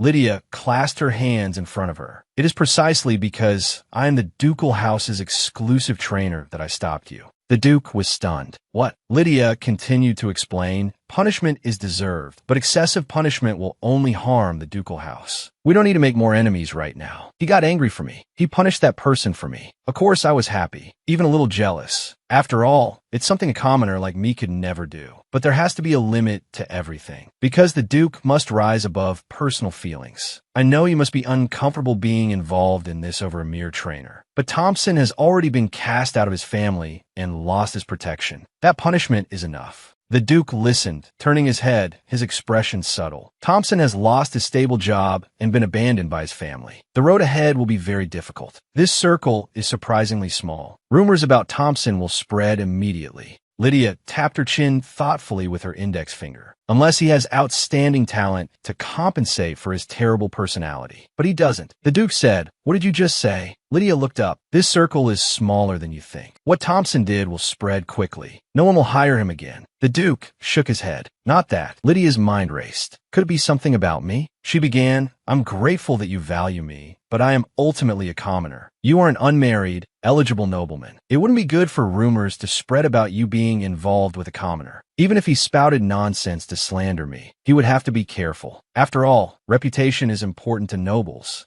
Lydia looked confused. "Wait, so that's not the reason? Did I say something wrong? What was it?" She spoke hesitantly, "Your Grace." The Duke turned to the side. "What is it?" Lydia said, "Thank you." The Duke's eyes flickered. Lydia continued, "I should have thanked you first. I'm sorry for the delay. I often had unpleasant conflicts with Thompson, even though I didn't want to. For the sake of the ducal house, I don't regret stopping you, but I'm still very grateful to you." The Duke turned and walked away. Anyone would have been angry in that situation. He insulted our ducal house's exclusive trainer. You know what an exclusive trainer means in the ducal territory. Lydia suddenly remembered something. "Oh, right. I came to the training grounds because I fainted." The Duke said, "That guy also said things he shouldn't have. It was only natural to punish him. So you don't need to thank me. If you're truly grateful, then help me choose a new trainer." Lydia was taken aback. "Oh, of course, Your Grace. But why is he walking so fast? It's almost like he's running away. What's wrong with him?" The tips of the Duke's ears were bright red. Lydia saw the redness and suddenly realized something. Could it be he's shy? After all, this is the world of novel. Lydia's romantic fantasy began to unfold. The Duke, dressed in fine clothes, lightly touched his cheek with the back of his white-gloved hand. His cheeks were flushed, his gaze averted. "It's not because of you." Lydia covered her mouth, stifling a laugh. "If I were the heroine, I would definitely find him cute right now, and my heart would flutter." Lydia's expression became calm again. "But if I think about it rationally, what reason would the Duke have to act like that towards me? The Duke and I have a purely professional relationship, a dry relationship without any personal feelings. Maybe it's not shyness, but annoyance at having to waste time selecting a trainer. That's more realistic." Lydia stopped walking. "I must choose a trainer as soon as possible to avoid getting into trouble." The Duke suddenly spoke. "What kind of trainer do you think we need?" Lydia was startled. Considering the current state of the ducal house, its foundation is not yet stable. "We need someone who can handle various types of dragons, not a specialist who only excels with one type." The Duke listened intently. "Is there a trainer who fits that description?" Lydia answered with certainty. "At the Asha Training Center, there's a trainer named Melissa. She is observant, sharp, and meticulous. She has a great reputation for caring for dragons. I think she could be a great help." The Duke nodded. "I see. I'll keep that in mind. Are there any other recommendations?" Lydia's gaze was sincere. "I'm not just saying this because I used to work there. Every trainer there is full of passion, and their skills are superb. I mentioned trainer Melissa first, but that doesn't mean the others are less capable. And there's no guarantee they'll accept an exclusive offer. In the past, being the exclusive trainer for the Agric's dragon was very attractive, but things are different now." A slight smile played on the Duke's lips. "Weren't you the same? Not wanting to work for me at first?" Lydia was instantly speechless. A voice called out from a distance. "Calm down." Lydia's gaze fell on the blond young man. He was interacting with a green dragon. Lydia's eyes were focused. "Isn't that Rick? His skills have improved so much in a short time. He was always bullied by Thompson, so he must have been exhausted mentally and physically. But it's different now. He looks much more confident." Rick gently stroked the dragon's jaw. The dragon closed its eyes, looking blissful. Although his training methods are still by the book, and he hasn't developed his own style, it's much better than sticking to the wrong methods. Lydia thought to herself, maybe someone like Rick is exactly what the ducal house needs. The ducal house must move forward. We can't be satisfied with just increasing the number of dragons. We need to pull ahead of other territories. In Rick's current state, he could quickly master my techniques. And since he recently got his certification, he could also help the other apprentice trainers learn. The Duke crossed his arms, his gaze deep as if weighing something. At an orphanage under the sun, a voice called out, "Everyone." 3 children were playing by a sandpile. They looked up. Sister Lydia. Lydia led a dragon horse, a brilliant smile on her face.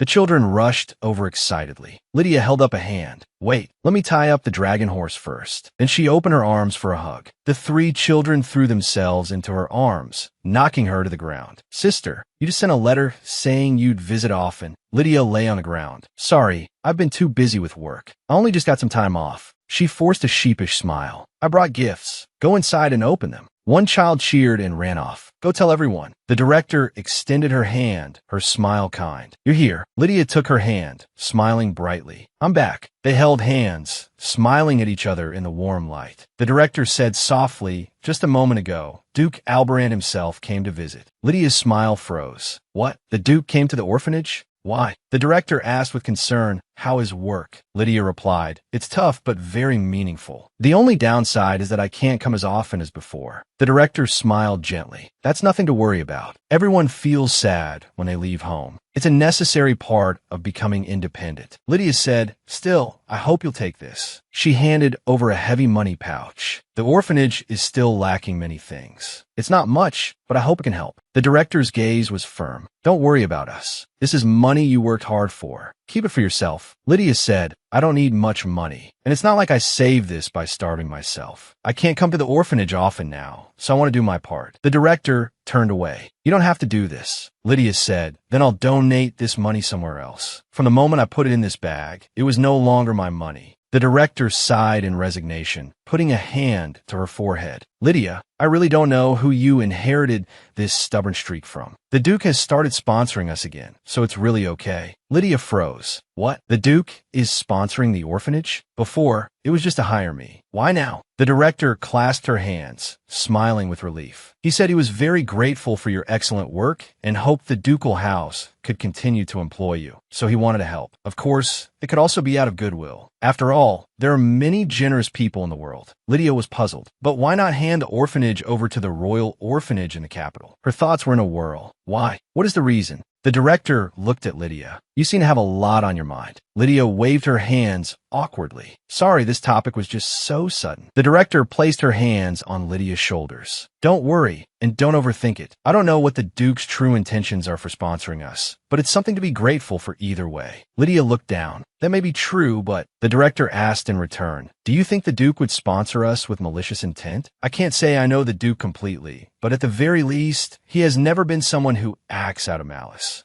Lydia's thoughts drifted. There was that one time he tricked me with a contract, but that wasn't entirely one-sided deception, nor was it meant to harm me, so that probably doesn't count. The director took Lydia's hand. If accepting this sponsorship would harm the children, I would refuse without hesitation. I always feel sorry for not being able to give them more, but that doesn't mean I would put them in danger. If we're lacking something, we'll just make do. Lydia looked up. Director, are you going to the ducal house? The director looked at her gently. Lydia, my child. She gently caressed Lydia's cheek. Adult matters should be handled by adults. Lydia grasped the director's hand. But I'm an adult now, too. The director smiled warmly. Even so, you will always be my child. In a parent's eyes, a child is still a child, even when they're 60. She hugged Lydia tightly. Lydia was confused. What does that mean? The director said, it means you will always be the daughter I'm proud of. So don't worry. Just keep doing what you need to do, just as you always have. The Duke was lying on an armchair. He suddenly opened his eyes. Lydia walked in with a tea tray. Your Grace, have you found a trainer you like? The Duke spoke. Did you have a pleasant holiday? Lydia poured hot tea into a cup. Thanks to you, I had a very comfortable time. The Duke nodded. That's good. You picked up the teacup. I observed them for a few days. To be honest, I want to hire them all. Lydia said, but according to the rules, we can only choose 2 more. The Duke smiled slightly. I've already chosen one. Lydia was a little surprised. You've already chosen? The Duke took a sip of tea. Yes, the trainer you recommended, Melissa, is a good fit. She also gladly accepted the offer. Now there's only 1 spot left. Do you have any other recommendations? Lydia lowered her eyes. I believe the Duke has his own understanding and choice of trainers, but I can't say I wasn't influenced at all. She spoke. What do you think of the trainer, Rick? The Duke was taken aback. Rick? He's nothing special. He's only been a trainer for a short time. Lydia said, that's precisely why I think he's suitable. The Duke asked, puzzled, what do you mean by that? Lydia explained, Rick is a certified professional trainer, but he hasn't formed his own methodology yet. He's still in a growth phase. He needs someone to guide him, to unlock his potential. But such people are rare. Even if they exist, it's hard to hire them to stay, as they often have personal reasons. Lydia looked down. So I think Rick is more suitable for the ducal house. He can grow in the ducal house's way. The Duke put down his teacup. I'll consider it. Lydia spoke hesitantly, Your Grace. The Duke asked calmly, what is it? Lydia took a deep breath. I have something I'd like to say. The Duke's expression grew serious. Is it something important? Lydia forced a smile. It's a personal matter, but it's important. The Duke's gaze. I don't recall you ever seeking me out for a personal matter. Lydia gave an awkward laugh. Who would easily discuss personal matters with their employer? But the Duke's answer is crucial to me. I have to know why he cares about the orphanage. Does he have another motive? I must confirm it. She began, "Thank you for sponsoring the orphanage." The Duke's movements instantly froze. He turned his head to look at Lydia. "You say thank you, but you don't look happy. I saw the orphanage's condition with my own eyes before, which is why I sponsored it. After coming to the capital, I visited again. The situation didn't seem to have improved much, so I donated again. That's all. It was out of nobleman's sense of duty. So you don't need to thank me." Lydia was slightly taken aback. The Duke's gaze pierced through her. "But that's not what you're curious about, is it?" Trina. Lydia's head snapped up. The Duke spoke slowly. "Since you've misunderstood, I'll be frank. I care about you a great deal." Lydia shot up from her chair, leaning back with her hands braced on the sofa. "What?" The Duke's voice was calm and firm. "Is there a problem with valuing a capable exclusive trainer?" Lydia's cheeks flushed. "Not at all. I just didn't expect that kind of answer." The Duke stood up. "During your time at the ducal house, your performance has far exceeded my expectations. I am simply giving my full support to a capable trainer. My only hope is that you will work for the ducal house for a long time. To bury your bones here. Is that clear?" Lydia stammered, "Yes." The Duke started to leave. "Then I'll go meet that trainer named Rick now." Lydia covered her burning cheeks with her hands. "I completely misunderstood him. Why did I ever doubt him? It's so embarrassing. But in the end, this is the Duke's fault too. He's the one who made me suspicious in the first place." Lydia paused. "Wait, what he just said, wasn't that even more shocking than what I had misunderstood?" The carriage jolted along a path through the woods. Lydia leaned back in the carriage, her mind unsettled. Exclamations were heard. "It's completely different from before. Such a huge change." Melissa and Rick were pressed against the window, looking at Carson. "To train the Agric's dragon to this level in just a few months," Lydia said, "but there are still many areas that need improvement. Just because he's not attacking doesn't mean he's fully adapted." Lydia nodded in agreement. "That's right. If he's constantly suppressed, he'll explode one day." Lydia said, "All right, let's talk more when the others arrive. They say we'll be in the ducal territory soon. Do you all remember the precautions?" Melissa nodded. "I understand." Rick said, I definitely couldn't have handled it that well." Melissa encouraged him. "But this place is really suitable for dragons to live. And the salary is high, isn't it? We've come this far. Let's work hard and earn recognition." Rick nodded. "I'll definitely do my best." Lydia smiled with satisfaction. "It's great that Melissa and Rick understand the situation in the ducal territory, but I still need to keep a close eye on them." With a command, the main gates opened. The carriage slowly drove in. "In any case, I'm now responsible for managing all the trainers in the ducal house. I must handle the relationship with the training center and the apprentices well. If anything goes wrong, the responsibility is all on me." Lydia pushed open the door, a confident smile on her face. "I'm back." 2 weeks later. Melissa and Rick have been here for 2 weeks. Although I can't let my guard down yet, the first step seems to be going smoothly. Thanks to the extra hands, I finally have some breathing room. With the free time, I can get to know the Agric's dragon better and prepare for the joint training. The problem is, Lydia sat cross-legged amidst a pile of books, her brow furrowed. "There's too little information." "Almost none." Bruce approached. "I'm sorry. As you know, before the current Duke, there was a 100-year gap in raising Agric's dragons. The records should have been passed down from one exclusive trainer to the next, but they all died, and the records were lost with them." Lydia said, "I wasn't hoping for much, but 100 years is no small number. It's normal for some records to be lost. Besides, Agric's dragons are rare to begin with. Perhaps the information was recorded in code or abbreviations. I had hoped for that, but I've searched the entire library and found nothing. In that case, the notes I've written while training and managing Carson might be the only existing records. The problem is there's nothing to compare them to. The only data I have is about Carson. I can't be sure if knowledge applicable to other dragons also applies to Agric's dragons. If only I had the data accumulated over generations. It's a shame it all vanished in an instant." Lydia suddenly clenched the paper in her hand. "That damn fool. It's understandable to want to be the head of the house, but why destroy the records of the Agric's dragon? Did he have any idea how precious those things were? If he were still alive, I'd kill him with my own hands." A knock on the door interrupted Lydia's thoughts. The Duke walked in slowly. "Yukendir said the preparations are ready. Will the joint training begin?" Lydia looked up. "It's not ready yet." The Duke leaned down, gently placing his hands on her shoulders. "Is there a problem?" Lydia quickly waved her hands. I'm physically fine. It's just that something feels off. I've said before that joint training must be conducted with caution to minimize risks. If a conflict breaks out between the dragons, even the trainers would have difficulty controlling it. The Duke said, "What if I observe the training personally?" Lydia was taken aback. "You'll come personally?" The Duke said, "I can't say for the other dragons, but Carson shouldn't be difficult to control." Lydia pondered. If the Duke's mere presence could control Carson, that would be ideal. She spoke, "But that's a last resort. I'll do what I can first." The Duke nodded slightly. "Understood." Lydia sighed. The offer is tempting, and Carson does need to be independent of the Duke. She suddenly remembered something. "Right, didn't you already fly today? Did something happen?" The Duke's gaze flickered away. "No. I just wanted to check on the progress of the joint training." He turned and left. Lydia was left stunned. He came all this way just to say that. Couldn't he have sent someone else? Doesn't he have more important things to do? Bruce spoke softly. "May I ask what the problem is with the joint training?" Lydia looked troubled.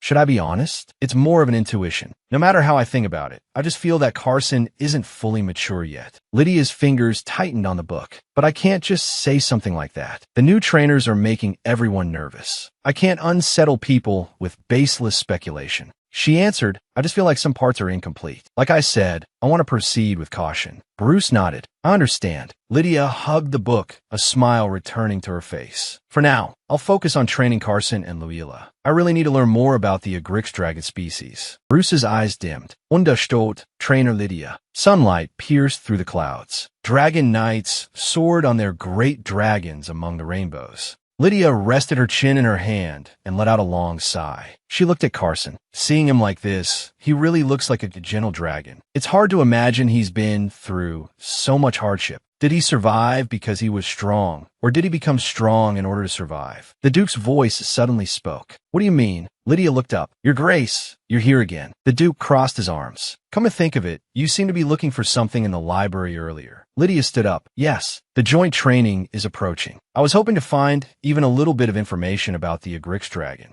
But unfortunately, I've confirmed it again. Those records were lost with the deaths of the exclusive trainers." The Duke's eyes dimmed. "Is that so?" Lydia was taken aback. "Ever since we returned to the ducal territory, hasn't the Duke been coming a bit too often? Is he that free?" Lydia rested her chin in her hand, sighing before a mountain of books. "This is hopeless. Even if I could reference other species, there's probably no one who has done in-depth research on every single species." Her palm rested on a thick, blue-covered book. "But that doesn't mean I can keep postponing the joint training forever." Lydia stood up, holding the book. "The Duke came the day before yesterday. The Duke came again yesterday. And he came again today. The Duke keeps coming over. I feel like he's waiting for the joint training. Just one last book. I'll research for a few more days. If I still find nothing, I'll just have to proceed with the joint training as carefully as possible." Lydia's fingers slid across the books. They stopped on one book. She froze. "What's this?" Just now, one book felt completely different from the others. Could it be this one? Lydia pulled out the book. An ancient tome with a dark brown cover and gold patterns. The description was ordinary, but for some reason, it had a strange, scaly feel. She opened the book. It was blank inside. The title said it was a cookbook, but there was no content inside. This difference between sight and touch. Well, have I felt this before? Lydia's pupils constricted. "I remember now. This is Kryllion dragon leather. The leather of a Kryllion dragon has excellent camouflage abilities. This ability persists even without magic. For this very reason, they were once hunted indiscriminately. Now, hunting them is banned across the entire continent. Usually, Kryllion dragon leather is used to make invisibility cloaks or book covers for hiding confidential documents. I never thought I'd see it in person." Lydia swallowed, clutching the book tightly. Since it was hidden so carefully, it means this is no ordinary book. A knock sounded at the door. The Duke didn't look up, his voice steady. "Come in." He continued to review his documents. "If there are documents to process, just leave them on the desk before you go." Lydia's voice rang out. "Your Grace, I have something to report." The Duke's hand paused. "Trainer Lydia, what is it so late at night?" Lydia walked forward quickly. She placed the ancient tome in front of the Duke. "I found this in the library." The Duke looked at the cover, a hint of confusion on his face. "Isn't this 300 traditional recipes of the Timmel Kingdom?" Lydia's eyes burned brightly. "Would you like to open it and see?" The Duke opened the book, his fingertips brushing over the blank paper. The appearance and the feel are completely different. How did you find this book? Lydia answered that it was purely by chance. I didn't expect it. This book is made of krill-ion dragon leather. The Duke shot to his feet. I must call Durna. He looked at Lydia. I will thank you for your efforts and give you the compensation you deserve. Lydia quickly waved her hands. I didn't bring it for a reward. The Duke's gaze fell upon her. Although the contents have not yet been verified, you have indeed found a valuable book. Your efforts have earned their due compensation. He suddenly changed the subject. Have you been sleeping well lately? Lydia was slightly taken aback. Yes, thank you for your concern. She bowed deeply. I'll take my leave first. The Duke watched her quietly, without responding. Lydia looked up. That startled me. Why was he looking at me like that? Durna took the book from the Duke's hands. This seems to be written with specially treated ink. The Duke crossed his arms. Can you decipher the contents? Durna bowed his head slightly. Yes, I have figured out how the contents are hidden. Please wait a moment. A huge magic circle spread across the floor. The book floated in the center of the magic circle, enveloped in blue energy. The original text on the cover disappeared, replaced by a new word, Agric. Then a second word appeared, Agric species. The Duke murmured, Agric species. The description is simple and clear enough. He opened a page. Inside were illegible, messy scribbles. Is it a code? Durna explained. This book is designed to react only to a specific magic. Only by using that power can the original content be identified. The Duke's eyes sharpened. If it's a special magic, it must be Agric's magic. On the sunny training ground, Carson was lying on the grass. Lydia stood beside him.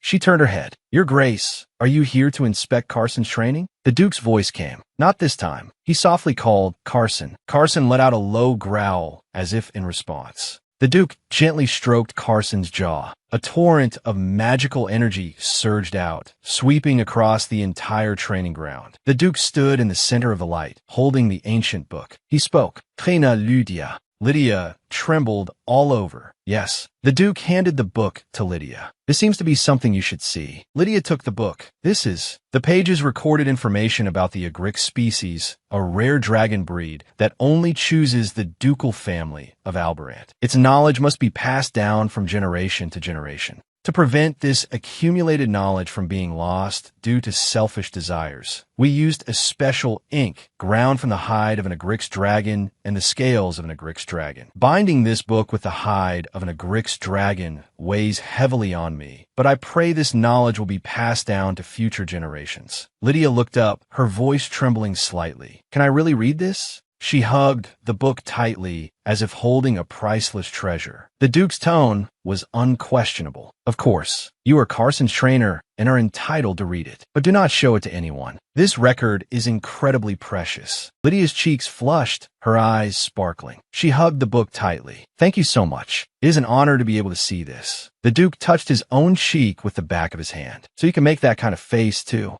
Lydia suddenly exclaimed. The Duke came back to his senses. What is it? Lydia's gaze fell on the book. I just find it a little strange. The book says Carson is not yet an adult dragon. Carson yawned, lying lazily in the gazebo, bathed in sunlight. Melissa crouched behind a bush, holding a pair of binoculars. Lydia asked, how is it going? Melissa sighed. Normally, he should be near them. Lydia took the binoculars and looked. Although I expected this, it still doesn't feel good. Melissa tilted her head. But why are you in such a hurry to proceed with the connection? Before, the trainer kept putting it off, saying we needed to be cautious. Lydia looked thoughtful. That was when Durna asked, Trainer Lydia, is the difference between a subadult and an adult very important? Lydia nodded. Very important. It's like the difference between a teenager and an adult. Now that it has come to this, we must proceed with the connection training as soon as possible. Like all education, the younger they are, the more effective it is. This is true for humans, and even more so for dragons, whose instincts are stronger. The Duke looked worried. More importantly, what if he becomes an adult? I've heard that some species become more independent after reaching adulthood, thus avoiding connection. Lydia said that's right, but for dragon breeds that choose humans, they usually remain in a subadult state forever, unless the human helps them mature. Of course, this depends on individual nature. In some cases, it's best to keep them as subadults. As for Carson, we can't decide arbitrarily. I will carefully study the materials before the connection is fully established. If I think it's better for him to remain a subadult state, That I will inform you then. Lydia looked tense. After careful consideration, I judged that it would be faster to train him while he's still a subadult. That's why I'm in such a hurry. I don't distrust Melissa, but the Agric's dragon is top secret. It's hard to talk about it openly. Suddenly, a commotion was heard. The dragon horses scattered in panic. Carson, lying in the gazebo, let out a low growl. Lydia observed. I have to correct myself. It's not that they're awkward, but that Carson is completely ignoring them. When we went to the capital, Carson and the warhorses seemed to get along well. I thought the connection would be completed quickly. I was completely wrong. The Duke suddenly appeared. Is that the problem? Lydia let out a cry of surprise. Your Grace.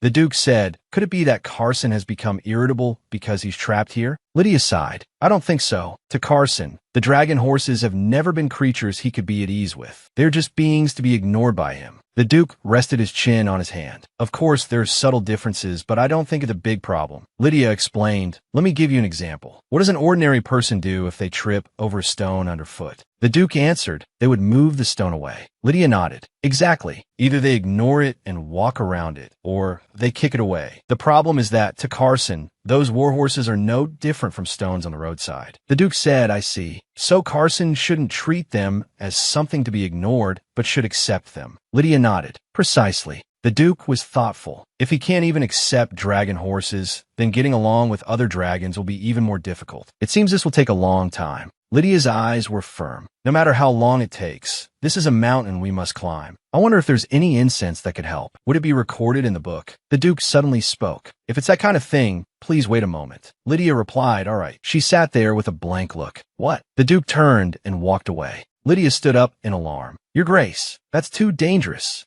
The Duke walked towards the group of dragon horses. His mere presence made them cringe. The Duke stopped in front of Carson. Carson growled. They seemed to be communicating. Carson let out a questioning cry. The Duke turned and left. He said to Lydia, starting tomorrow, Carson will probably follow the trainer's instructions properly. Lydia spoke in disbelief. What did you say to Carson? How could he? The Duke crossed his arms, his expression indifferent. What I said is not important. What's important is whether Carson follows instructions, isn't it? Lydia was at a loss for words. He has a point, but if he understands immediately with just a word from you, doesn't that mean we're redundant here? The sudden threat of unemployment. The next day, Lydia's expression was one of shock. My goodness, our dragon has changed. Of course, I lit the incense, specially blended for Agric's dragons, but that was just to calm his emotions. Lydia looked grave. For Carson had changed so drastically in a single day. They say a dragon that has chosen a human is different, but what on earth did the Duke say to Carson? Lydia smiled brightly. Carson let out a low rumble. Lydia gently hugged Carson. You're such a good boy. Has Carson even learned to accept other dragons? She stroked Carson's scales. He doesn't get sensitive even when I'm with the dragon horses. Since he's doing so well, I should praise him properly. Carson gently nuzzled Lydia's hand with his head as if seeking affection. It's great that things are going smoothly, but for some reason, it feels a little pathetic. My own efforts were so easily surpassed. I agonized over it for so long.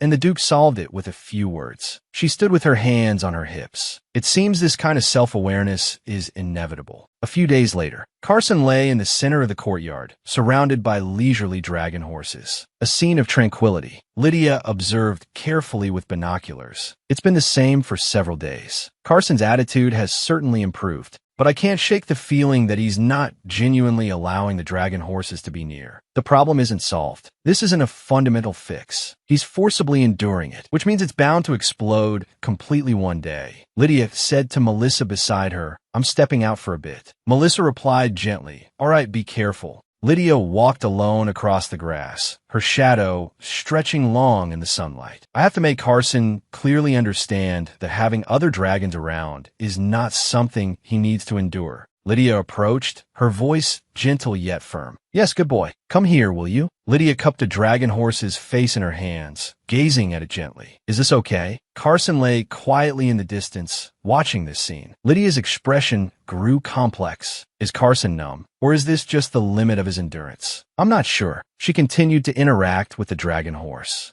A suppressed growl rumbled in Carson's throat. Lydia turned and called his name. Carson. Carson shot to his feet, letting out a pained roar. A huge shadow loomed over everything. Lydia continued to call out, "Carson." Carson's pupils shrank. Lydia met Carson's gaze, her tone firm. "I am your exclusive dragon trainer. Praising other dragons doesn't mean you are any less precious. I'll let the dragon horses roam free for the sake of your training. If you learn to accept other dragons, you will also be more at ease." Lydia gently stroked Carson. A dragon living in the human world must eventually share its space with other dragons. If Carson can't accept that, he will be the one who suffers the most. Lydia's eyes were resolute. For everyone's sake, and for our own, he must learn to be a little more tolerant. Lydia released her hand. She walked over to the dragon horses again. "I'm not sure if this method will work, but if the Duke's method was effective, as long as Carson can take a step forward like this, I could ask for nothing more." A few days later, the dragon horses huddled together intimately, letting out contented low rumbles. Carson watched from afar, a dissatisfied grumble in his throat. Lydia raised her binoculars, looking at the courtyard below. It seems talking to Carson was effective. Although dragons are intelligent, it's widely believed they can't understand human ways. But for a dragon that has chosen a human, a dragon that has grown up with that human since birth, I clearly see that other possibilities exist. I never thought I would say such things to a dragon, but Carson was persuaded.